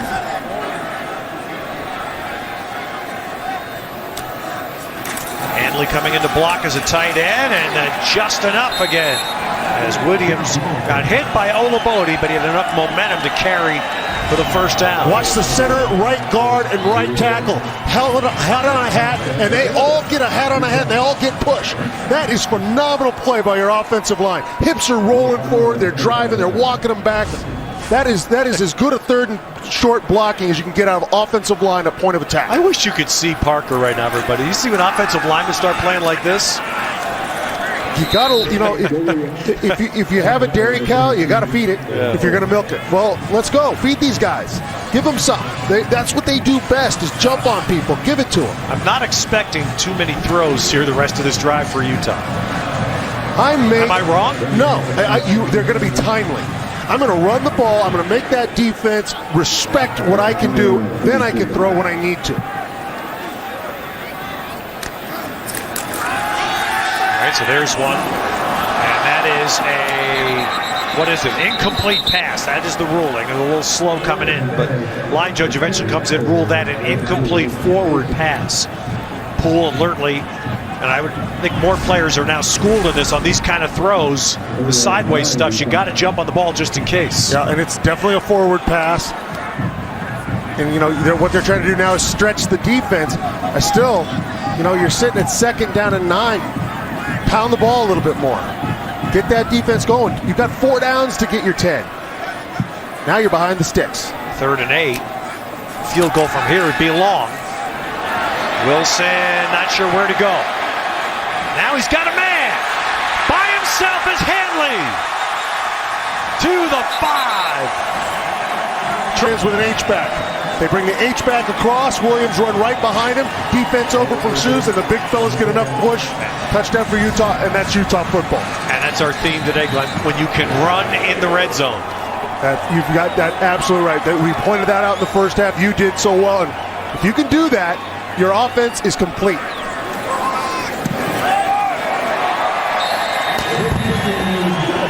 So Utah finishes the drive, 13 plays, the biggest though made by Travis Wilson, somehow getting out. And his tight end helping with a terrific catch. We wrap the day at 10:30 tonight on Pac-12 Network. It's the final score presented by Microsoft. Get you a full recap of the day. We'll announce the football and 60 game of the week. I'm not sure how Mike Yam, is he going to be able to handle working that early? 10:30, it's an early start. Maybe he's going to have to find his way into the studio on time. All right, Utah with a 13-play drive, 68 yards, well done. And the Utes have restored a 10-point lead, which they held at one juncture in the second quarter. Phillips to kick. Pops that one, a shorter kick. Fielded up and brought out just shy of the 30-yard line by Chris Hill as we get an update with Ashley Adamson.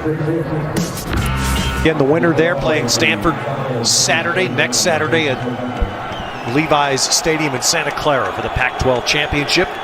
You saw Jordan Gerke running out. He'll be the quarterback, at least to start the second half, with Cade Apsay out. And Gerke throws to Gianni Paul. First play pick, Utah ball. That's an inexperienced quarterback not understanding the defense he sees.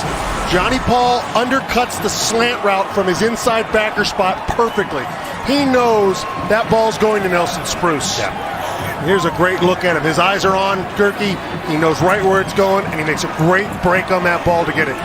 That's just a young quarterback looking at his receiver a little too much and being a little bit predictable. 6th turnover of the game, 3 each side. Utah has had an interception-heavy season. That is 17.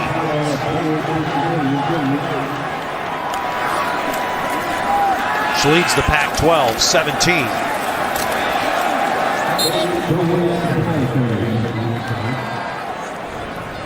And now Utah trying to position points off turnover here to see if this can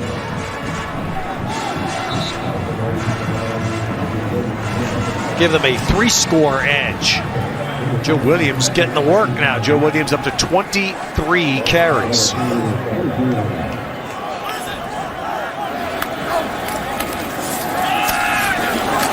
And number 24 punches it close to a first down. One thing they told us yesterday, Glenn, you see it live, Joe Williams does get to the hole. I mean, he hits the hole. Yeah, he's going full speed after his first step, that's for sure. And he's watching for that backside puller and taking it sometimes to his detriment the wrong way, but hitting it hard.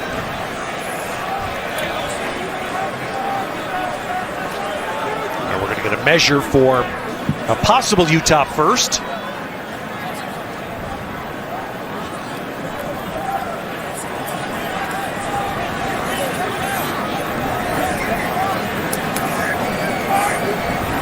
You get the sense at halftime, Utah went in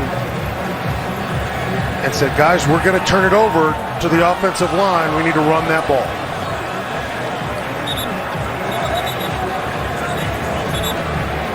I have a feeling that end zone interception near the end of the first half cemented Kyle Whittingham's view on that. Well, the forward pass, 3 things can happen, and 2 of them are bad. So, well, Glenn, you think about Utah, and again, this goes back to the bigger picture. They lost the opportunity to play next week, but they still have a chance to win 6. They've never done that in a season in the Pac, 6 conference games. They have a chance to be co-champs in the South if they can win this game, even though they won't win a tiebreak. As Joe Williams runs for a first down, you think, Glenn, we did the first Utah game 5 years ago, the first Pac-12 game they played at the Coliseum against USC, and I can remember all the conversation that day about needing to raise your speed level, your skill position level, being able to recruit Southern California, etc., etc. And this ends that 5-year circle now for Utah to be where they are, right now, right at the top of their division. As Wilson takes it down inside the 10. Our Coors Light cold hard facts show the jump. There was the blip in 13 when they had a quarterback shuffle going on, but the chance to win 6 in the league for the first time. And it's a milestone for them, obviously, and it's that chance, as you said, to be atop the Pac-12 South. They won't play for it, but it's the we belong in the Pac-12. Yeah, they're bottled up. It'll be 3rd down. Although I will say, given everything we suspected, we saw last year and again this year, who would have thought that on this day, the final day of the season, the top 3 rated Pac-12 teams in the CFP are from the North? The top 3 teams. I think people. Nobody would have thought that. People would have thought, that Oregon was going to be good but not great. Stanford is going to be good but not great. And they, as you said, they've shown once again they're resilient.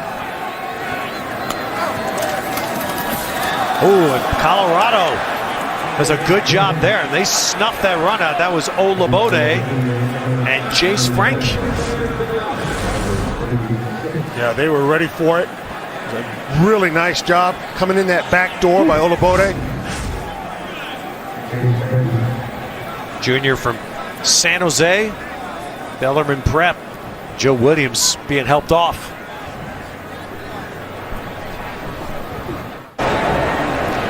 Pac-12 football presented by Jack Links. Kyle Whittingham's defense has been tremendous. Most takeaways in the conference, most interceptions, and their 19th of the year was what positioned them for this drive. But Colorado is held to force this Andy Phillips field goal. 27-yarder good, and Utah's lead 13. Washington earned its 6th win. There are now 10 teams out of this conference that have earned the 6 wins you need to be eligible. And given that there are more bowl games than planet Earth would have ever envisioned possible, they're all going to go to a game. Everybody's going to get that game in those extra practices.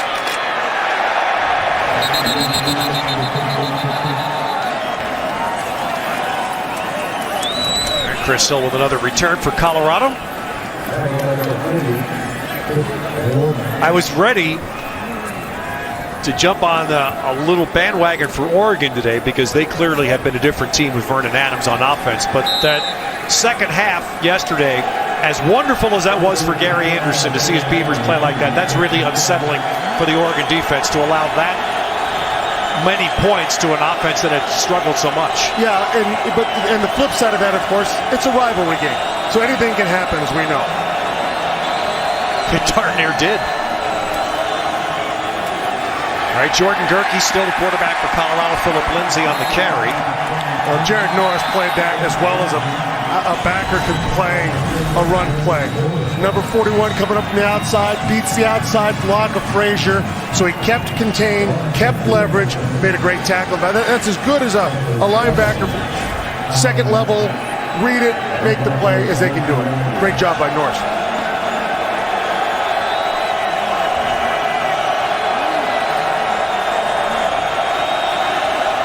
Colorado would love to be able to establish some ground game here. That's going to be tough in this matchup. Pass not held. Intended for Irwin. Cade Apsay took 2 hit separate plays in the first half, and after the second one was taken off, even though no official word, we assume it's evaluation for a head injury. Seemed fairly certain. And had outplayed or outthrown Travis Wilson up until that point.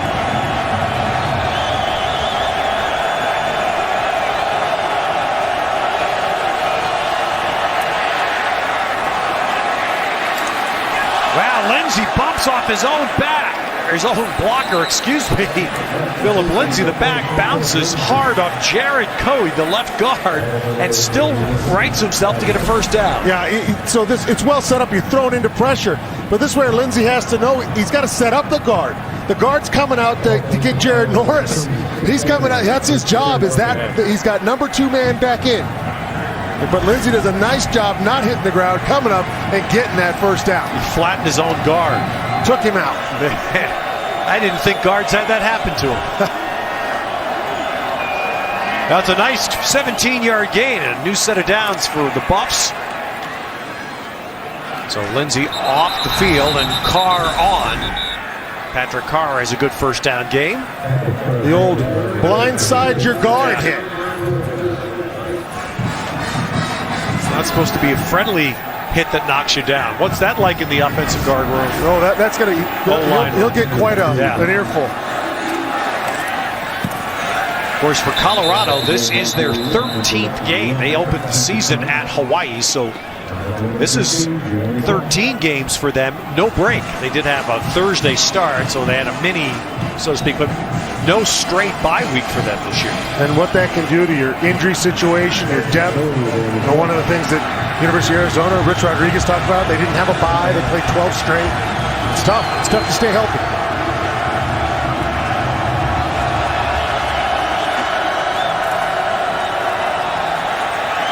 Trying to get Carr outside. Nope. His speed has not been effective. That's the second time Tevin Carter's tracked him down on the perimeter. And that is a great job of pursuit by Tevin Carter. They're hoping to get him out of a loss of contain with the motion. Tevin Carter uses his speed, gets out there, and that does a nice job wrapping him up and bringing him down, not just hitting him.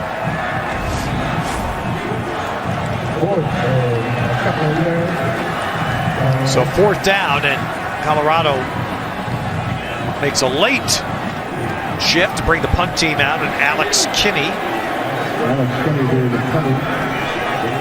Louis Hobbs muffed one in the first half for Utah.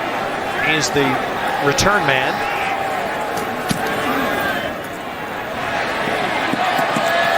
Hobbs with a clean catch here. And a good return straight ahead. He got about 10, but the ubiquitous flag on returns. That came in late, too. There seem to be more flags thrown on returns and special teams plays. During the return, illegal block in the back. Receiving team number 41. 10-yard penalty, first down. And the reason for that, Ted, number one, it's speed of play and size of field. Unlike a set piece, everybody's going in one direction, and then you have misdirection causes holds. Elite offense that revolves around its run game. Devontae Booker's biggest game this season, 222. Joe Williams, who may get a shot at that if he can hold up the workload. He's got 27 carries in the third quarter and is out there, although Uatafa, the right guard there, with a quick start. False start. Offense number 74. 5-yard penalty. Still first down. All right, so the Utes will get backed up to their 6.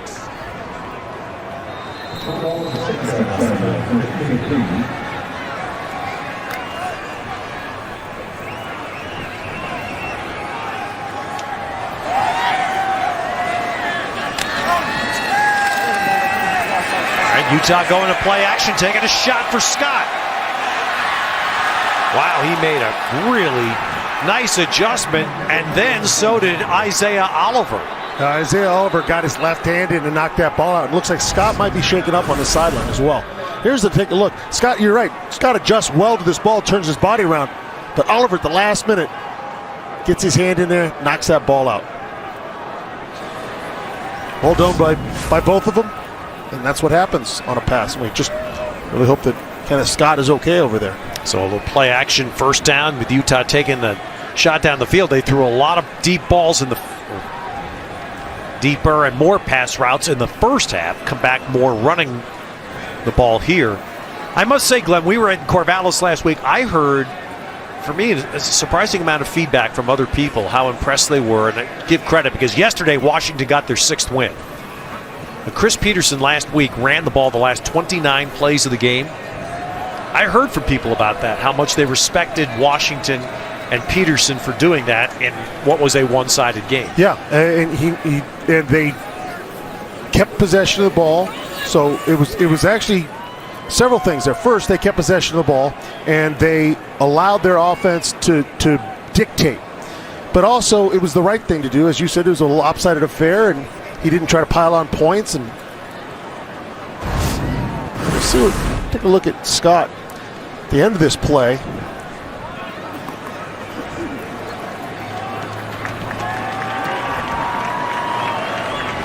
Kind of landing awkwardly on his right side. Grabbing the left foot. So we hope that he's all right. That's tough. You can see he's got a little bit of a flat tire there, and that's obviously not good for a receiver. So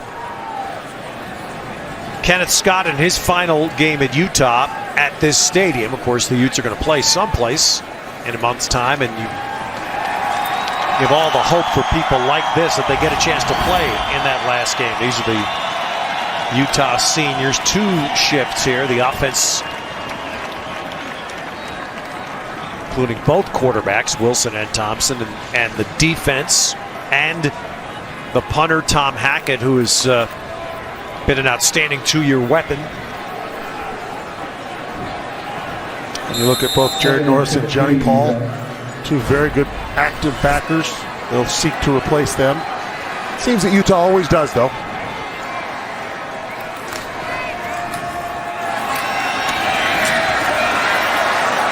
Joe Williams did a nice job angling that one, getting a hole and pushing that up and gaining almost 7. He did a nice job of reading the blocks, but I'll tell you, if there's any question that Chidobe Awuzie is a physical player, he put him to rest right there. He came up and laid a hit right at the end. Watch number 4 come in. He plays off of one block, keeps feet alive, and boom, comes up strong. That is a physical DB. Anywhere around the Pac-12, it's hard to find a guy who plays as physically as he does on the edge. Player that Mike McIntyre knew from his time in coaching at San Jose State. Wilson's got room. He's going to get a first down. And there's a smart play by Travis Wilson. He had all that space, saw it, and used it. Now they run go routes. Everything's a deep route for them. So when he comes up and looks, other than his backfield, his running back, Williams, who lays a block for him, who's on a choice route, everybody else is deep. There's no defenders there. He sees it, takes advantage of it. And now they're in the position to dictate offense again. They're in a control down.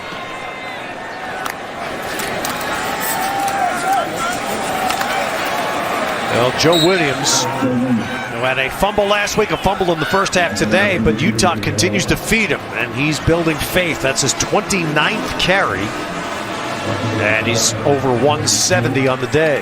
And I've seen just a progression today with him. How much better in this second half he's seeing the blocks and setting them up.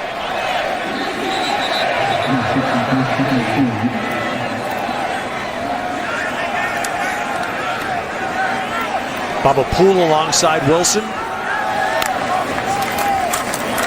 a muffed handoff on the jet sweep, but McClellan is able to stay with it.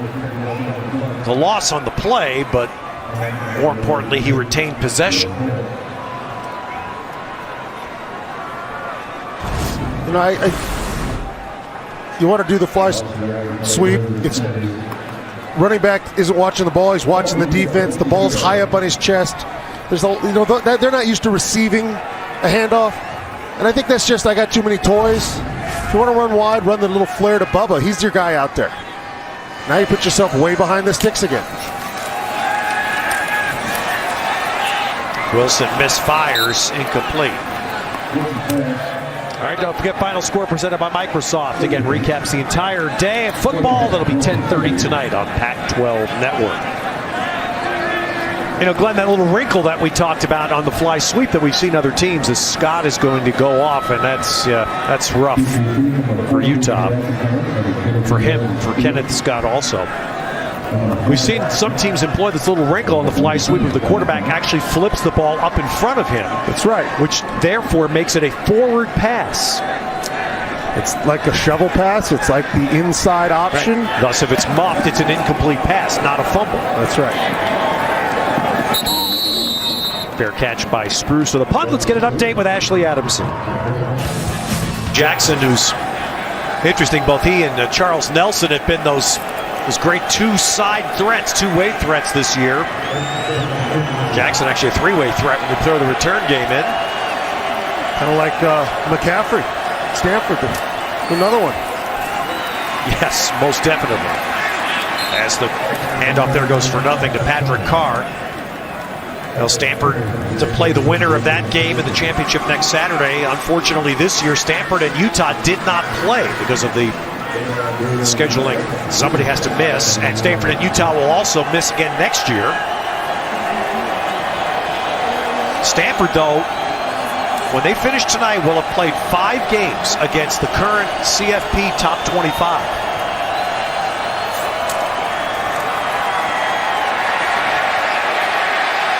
Gerke's sacked on the final play of the third quarter. Second of the game for Viliceni Faunuku. From Salt Lake City, Colorado, and Utah. It's a cold day. A little snow in the air. There's a perfect throw. Wilson to Scott for the Utah touchdown. Well, the turnover exchange continues. 5 first-half turnovers. And Williams takes it in. Utah touchdown.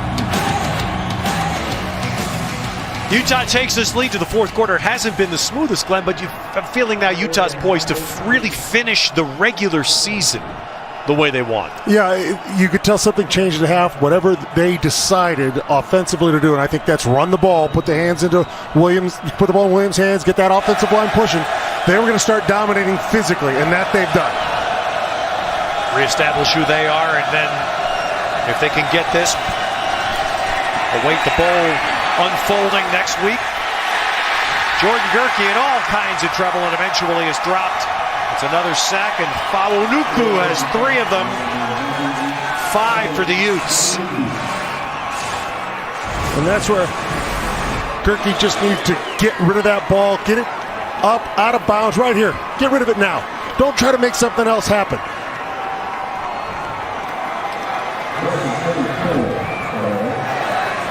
So Colorado offense has not been able to get going at all in the second half.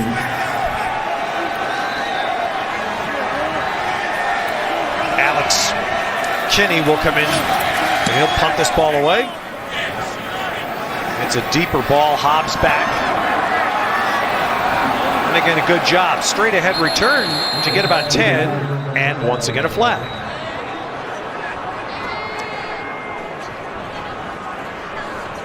Well, lots of bodies going one direction. When Yes. things change, you grab, you block in the back. It's just what happens. Got to be clean. During the return, holding return team number 24. 10-yard penalty, first down. This has been a penalty play day for Utah. All right, let's look at Glenn's awards. Who's walking the red carpet, Glenn? Offensive Player of the Year, Christian McCaffrey, no doubt about it. He's an all-purpose threat, running, catching, and you put him in special teams, he's going to get the job done for you. Defensive Player, DeForest Buckner. He's a guy you must know where he's at. A lot of guys could come in. Sua Cravens, great year, some others. New comer of the year, Josh Rosen, UCLA. He has been everything they thought he would be, and he's growing into that position. And Coach of the Year, several guys could be considered. Obviously, Shaw and Helfrich, who have done a great job. But Mike Leach, I think, has put his team where no one thought they would be at the start of the year.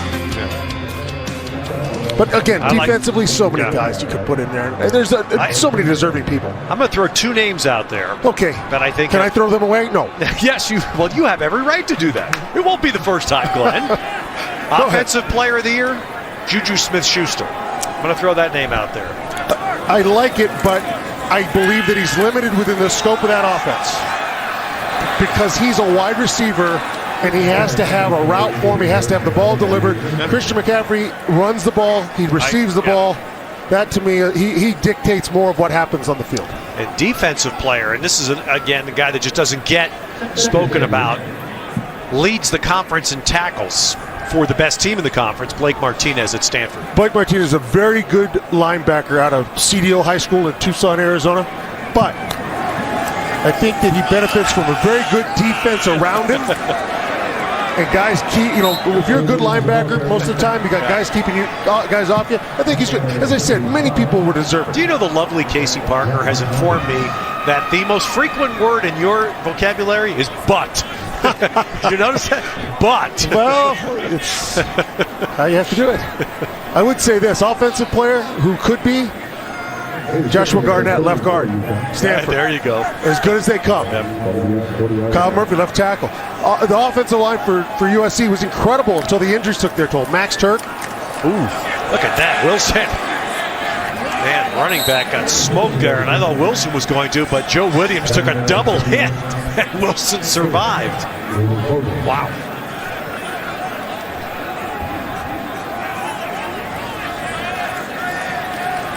And that'll be a 3-and-out now, and Utah will bring the punt team out.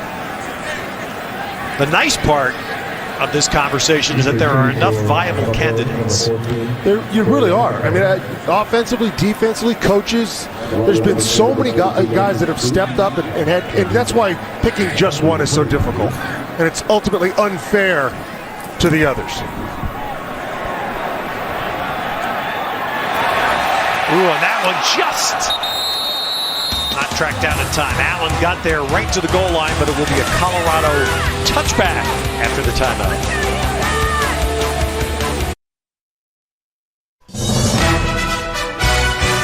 Pac-12 football is presented by Jack Links, by Dr. Pepper. Dr. Pepper and college football. It's a one-of-a-kind tradition. And by Kawasaki. 30 degrees Saturday afternoon in Salt Lake City. We've had snow in the air much of the day. But as you can see, the playing field has stayed pretty clean. We had an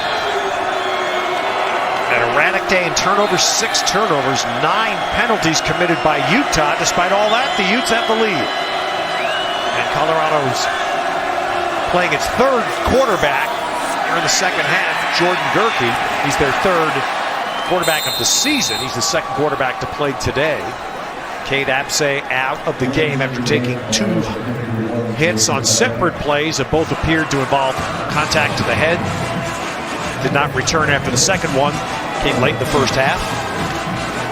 And Colorado's offense just has not been able to function in the second half.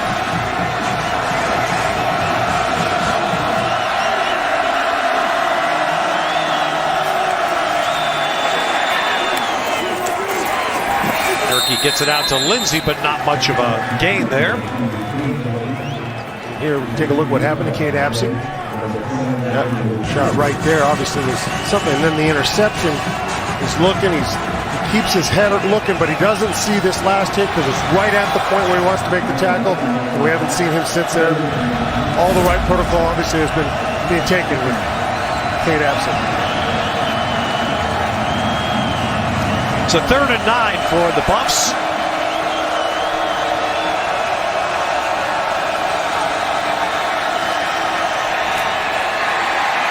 Durkee's going to get a first down. Well, let's see. Nope, he didn't get it. Looked like he had it if he had gone to the line. He tried to get wide and is hit down a yard short. Yeah, a little bit of indecisiveness. When he decides to go, he's got it. Now, it's like two trains going head on. Defense is closing ground quickly. He's got to go straight right there to get the other yards and dive head first. Instead, I think he thinks he might get outside with a little speed. Defense too fast. Good job of closing to the ball. And Colorado's leading the offense on the field. A yard to go. That's exactly what they should do. You're sitting here as Colorado. You're looking for a spark. You need something to happen. You go for it. And now from the CU sideline comes a timeout before a 4th and 1. See if they still go for it.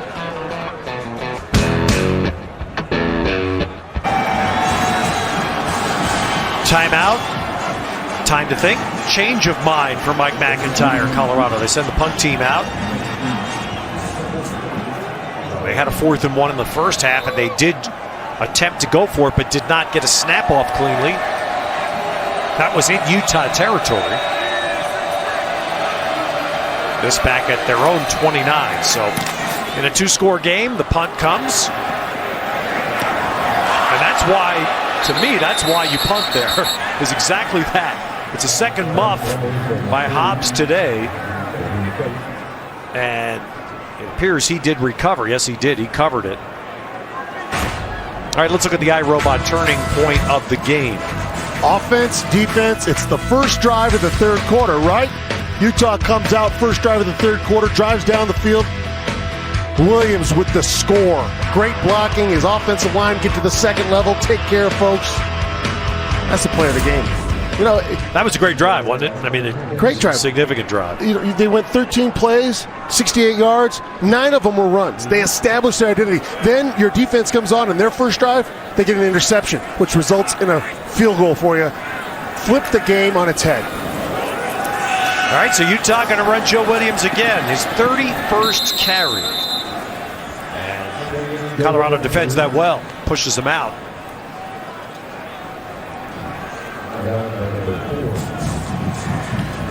Well, now you're at that point, like you said, you know, 2-score game. If I'm Colorado, I was still gone for it there. I need to feel good. I need to win.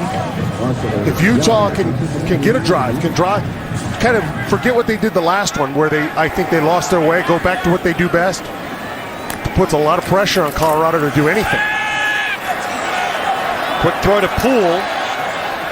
He's dropped short of a first down, so here's going to be a big play for the Colorado defense coming. There's where you see that Bubba Poole was a running back. Yeah. He got that ball, and he set up the blocks and made the cut to get the yardage. Could have easily been stopped for no gain had he simply just taken off to the line of scrimmage. But watch how he presses the outside shoulder, then cuts back under. That's good for 7 yards simply because he let things develop. So the Utes need 3. Colorado needs a stop. And they'll get it. Joe Williams, he ran right into Big Boy there.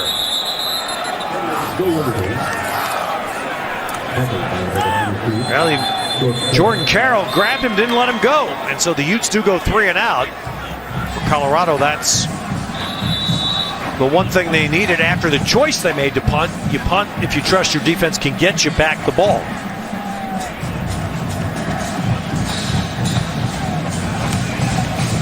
And that's going to happen. Did somebody take a timeout there?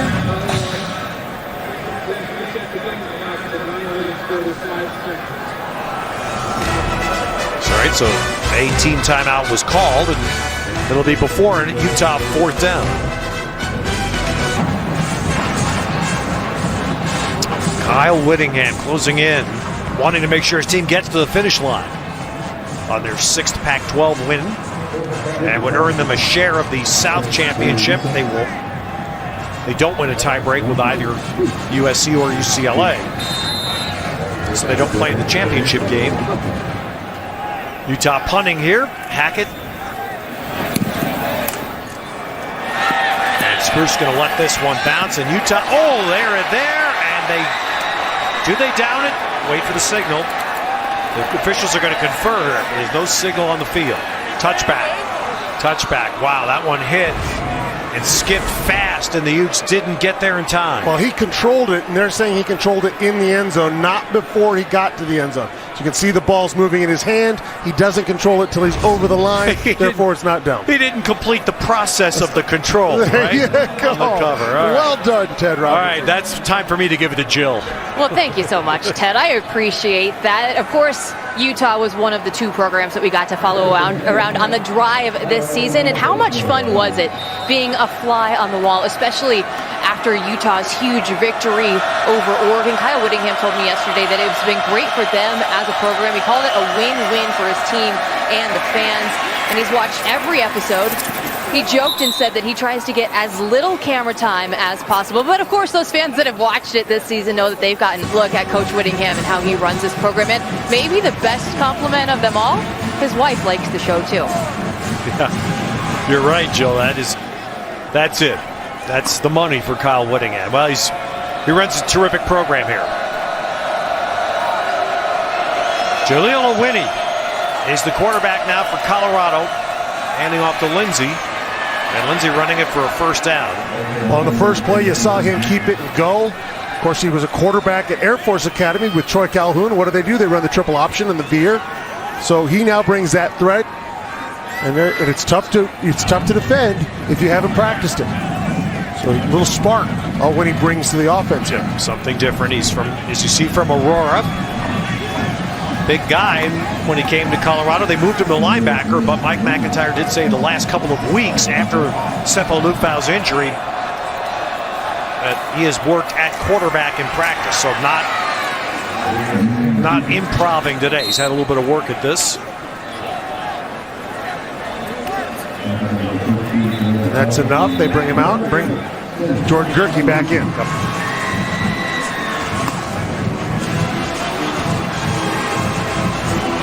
Colorado, and midway through the second quarter, Glenn, we were talking about how Colorado had more yards than Utah today, and that's hit a wall especially since App State had to lead the game. Gerke back. Spruce has not been a factor in the game at all. Spruce has not caught a pass in the second half, and I don't believe he's been targeted since the first play of the half when an interception was thrown. I think you're right there. This is delivered right on to Irvin. Irvin does a nice job getting it out and turning and getting a little bit of yards. And again, use that tight end. Steve Irwin's a big target. But yeah, Spruce has been very quiet since then. 3 catches for Sean Irwin today. Gerke breaks away. Well, what happened there, Gerke was looking at Nelson Spruce, wanted to throw it, but once he started to run, Nelson Spruce took off. Yep. So Gerke then decided to throw it and tried to hold the ball back, and it slipped out of his hand. The ball actually got to the line of scrimmage. Yes. Which is hard to. That ball got to the line of scrimmage. So the incompletion will be 2nd down. Gerke has completed 5 of 12 passes. Colorado team today 13 completions out of 30. Jay McIntyre motions, and Lindsey took a bump but not a tackle, and he winds up playing. So there's the classic play there. Justin Thomas gave him a hit but didn't wrap and tackle.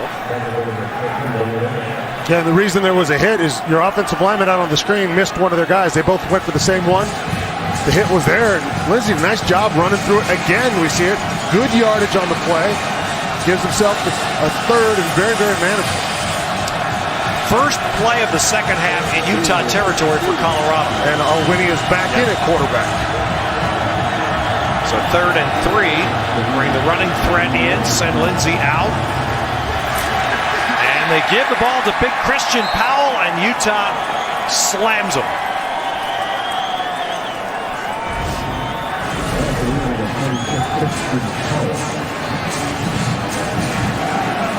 Fanaika, help from Tautioli. 4th down, and now Colorado will go. 4th down, 2 yards. They stay with a Winnie. And this time he keeps. So while Utah wrapped up Christian Powell, when he kept the ball left and gets the first down. And I thought on that last one, that should have been his read as well. And they obviously thought the same thing because they went right back to the well. His eyes are on that end. That end turns his shoulder, and he's gone. And that end at that point was Jason Fanaika. He just comes down too far, and the linebackers are too deep at 4-1. Easy for him to get around that corner.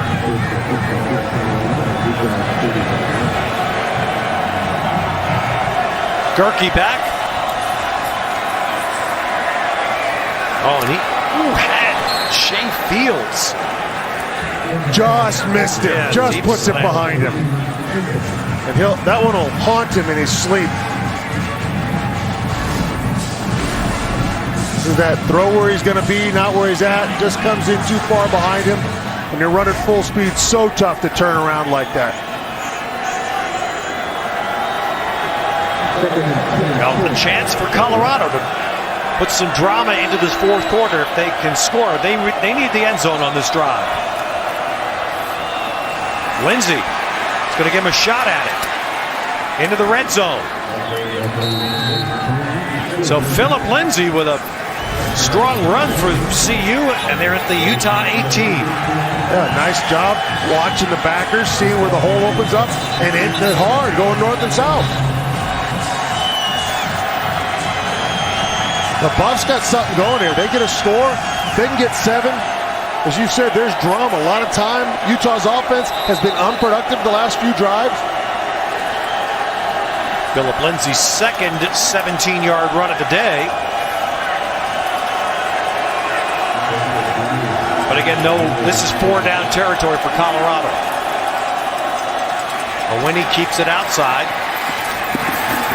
And Glenn, I'm sitting here thinking, Utah football coming into this year, there's so much conversation about losing Kalani Sitake, their defensive coordinator, going to Oregon State. And their defense has survived and thrived as always. I think that's a testament to Kyle Whittingham and the program that he has together here. They thrived at losses of offensive coordinator year after year. They lose a D coordinator, you're absolutely right. I think that's a testament to what the work he puts in. And now the challenge here as Gerke gets rid of the ball while he was getting hammered. Johnny Paul was right there, but Gerke gets rid of it. And I'm sitting here, here's the ultimate challenge, facing 2 different quarterbacks, alternating plays here in different styles. It is a challenge unless you keep your defense in. Don't try to substitute match too much. Say, hey, play the run. When Al Whitting's in, play the run. Make him beat you with his arm. And have a set system of plays. Now, that's something you had to do coming into the game. How are you going to know this is going to transpire? So far, they've done a nice job when they've needed to.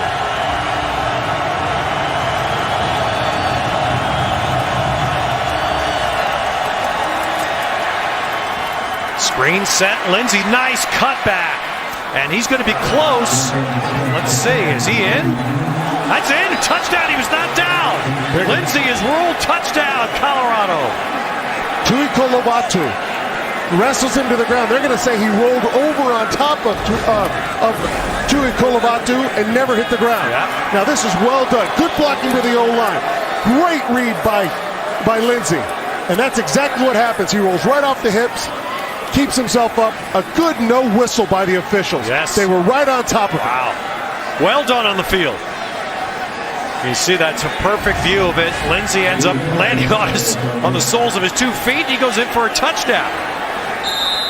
So, the change at quarterback, alternating play sequence with a Winnie and Gerke pays off. Colorado goes 80 yards on 13 plays. Lindsey, 16 with the screen. At first, when you run a screen, that the running back, in this case Lindsey, must set guys up. Right there's one, right there's two. But then, that decisiveness and then knowing you're not down and keep it going, that's a great job across the board. Lindsey that's a great job of being an all-around running back and knowing what your job is on a screen pass. And again, well done by the officials on the field. No one, because there are some players that backed up and eased off, but the temptation would be to inadvertently blow a whistle. No whistle blown. Play live. Lindsey scores. First touchdown pass, by the way, of Jordan Gerke's career. And Philip Lindsey, who has scored 6 rush touchdowns this season, gets his first as a receiver. Now, I'm just curious, Glenn, any thought of an onside here? Absolutely. Take a look who's on the field. There's Al Winnie, one of your quarterbacks. They've got Ham's group out there. They're still looking for more. And Utah's ready for it. It's 4:13. You see the game time, but Colorado only has 1 timeout. I'm wondering if this will cause Mike McIntyre to onside here. Well, they're trying to get their team out. They're still running guys on the field. I don't believe the hands team was ready to go. Our play clock has now just started, so plenty of time here. Chris Graham is going to be the kicker for Colorado. You see the Buffs spreading the field wide. Utah, 10 men up front. 1 man at the 25-yard line. And Graham's going to hit that line drive kick. And the 1-man back, McClellan, was there because that's obviously a live ball, but he lets it go to the end zone. All right, let's look at our Foster Farms play of the game, and here's a much needed, the first offensive spark of the second half for CU. Hey, you gotta love it. You gotta give it to Lindsey, man. Philip Lindsey keeping himself alive, reading his blocks, setting guys up, never giving up on the play. And we might even give a little hand to the officials for not blowing the whistle and allowing it to transpire. That's the play of the game now. Well, Lindsey and the Buffs hope they get the ball back. Utah, Joe Williams has 32 carries today. We may find out if he's got some steam left.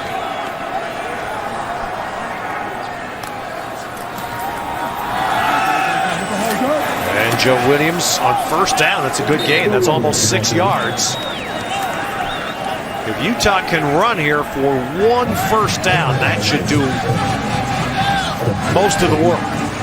Again, Colorado with only 1 timeout. I like the fact that you just change the target a little bit. Instead of counter or any type of power, you just go to your tackle end gap. Just 1 gap wider, make that defense run a little bit. And now you can come back with a counter. Now you can come back with a pull. Well, Colorado has made this here at the end of close game. It hasn't felt as close until now, but they've given themselves a chance, and now they give themselves another chance. Jordan Carroll leads the surge, and now... Well, fans want Jordan Carroll to get an unnecessary roughness for taking that all the way back into the ground. All right, Colorado's not used its timeout. As soon as we're finished, Sonic Football post-game report will get you caught up on UCLA USC as well as tonight's Stanford Notre Dame game, which still has national hopes for Stanford if they can knock off a team ahead of them in the CFP. And credit to Stanford. Talk about tough schedules. This will be their 5th game against the CFP top 25. Colorado's going to get the ball back.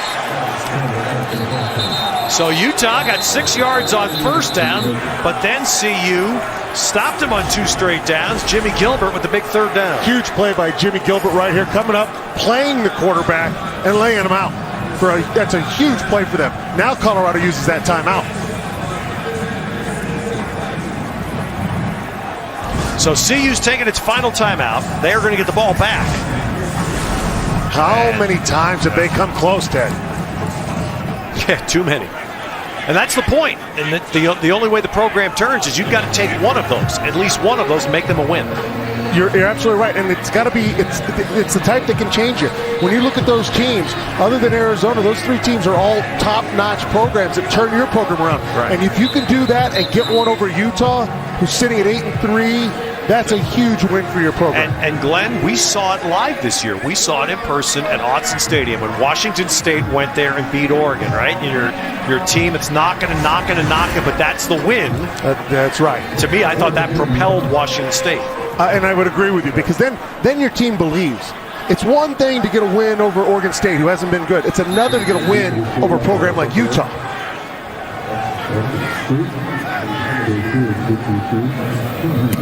All right, Utah needs a Hackett punt here, and he gives him a good one.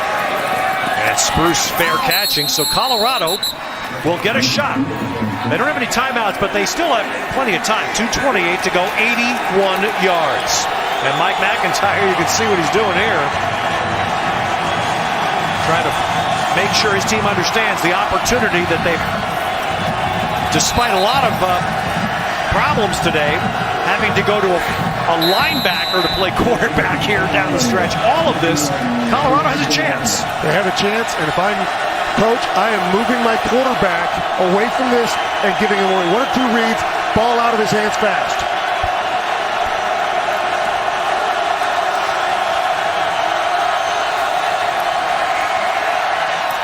Gerke throws. First down, he's got a completion. Dylan Keeney on the catch, just his 6th of the year. Utah crowd here, a lot of folks in the cold weather have already left, and those that are here trying to urge on this defense to make a play. There it is. Kylie Fitz, once again, off the edge, and he's shown himself able to go inside and outside. This is an outside rush. He comes right to Gerke's right-hand side. He comes clean and then finishes it off. That's why I say you might need to move your quarterback. Keep those defensive ends from just teeing off against your tackles way down here. And to me, this is why you really want to have a timeout. Colorado doesn't have any. After a sack, trying to regroup. 3rd down. Gerke comes underneath, but they're going to need a big 4th down play. Bryce Bobo gets them back, but they'll need 8 yards here, 7 yards on 4th down. And you can work the center of the field as long as you get first downs, but they haven't been able to do that. They're just taking time off the clock. You see the yellow line to gain. That's where Colorado has to go to keep their hopes alive.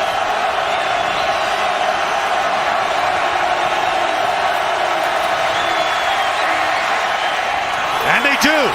Bryce Bobo trying to run, and he does. So Colorado's still breathing. Gerke delivers a strike on that one, Ted. That's a beautiful ball in traffic right where it had to be. Colorado, no timeouts.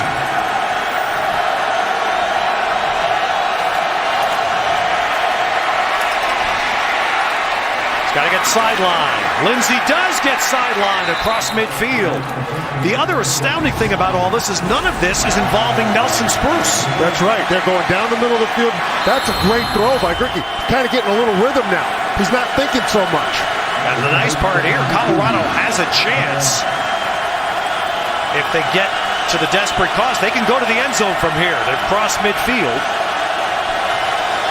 Spruce has come to the very bottom of your pitch toward the formation. Gerke has to throw the ball. Can't do that. And in fact, it could be a loose ball. It is a loose ball. And Utah has it. Jared Norris.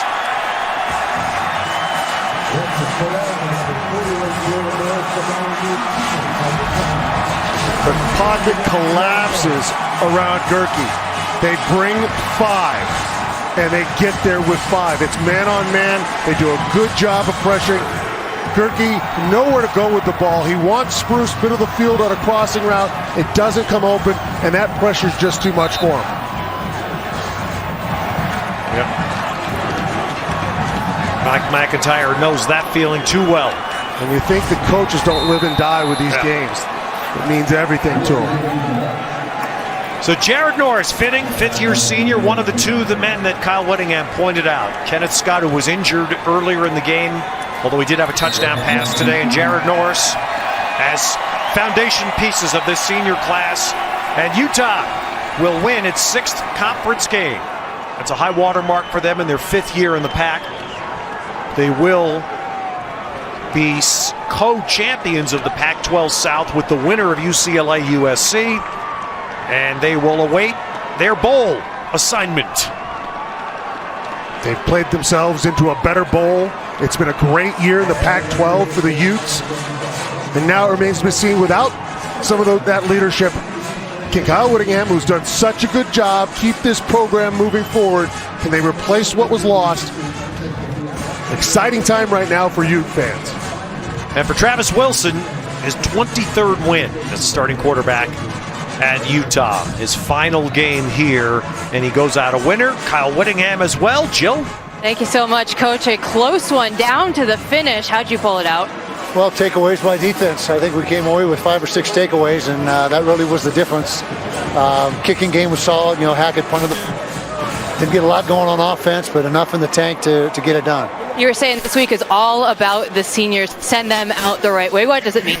Oh, it means, those guys have done such a great job. They've been here.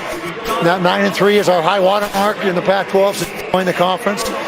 Chance to win a 10th game in a bowl game. And so can't say enough good things about those guys and what they've meant to our program. Congratulations on the win. Thank you. Appreciate that. Ted? All right, Jill. Well, this has been incredible fun. There is no group of people that I'd rather work with during a football season than our group, including the brains of our operation, Sam Polis, who is the world's greatest ventriloquist. Thank you, Sam. Glenn, it's been awesome. It has been. I second everything you said about our crew. A great family. It has been extraordinary, and we love being with you all season long on Pac-12 Networks. Of course, we have plenty of football coverage left today, tonight, and leading into the championship game at Levi's Stadium next week. Utah finishes its season 6-3 in the Pac-12 South. That is a high water mark for them, and they assume they'll be getting to a very deserving and good bowl game. Thanks to our crew and to Michael Molinari, to Scott Barkey for their outstanding work leading our production crew all season long. Utah defeats Colorado. For Jill Savage, Glenn Parker, Ted Robinson in Salt Lake City. Now to the Sonic postgame report.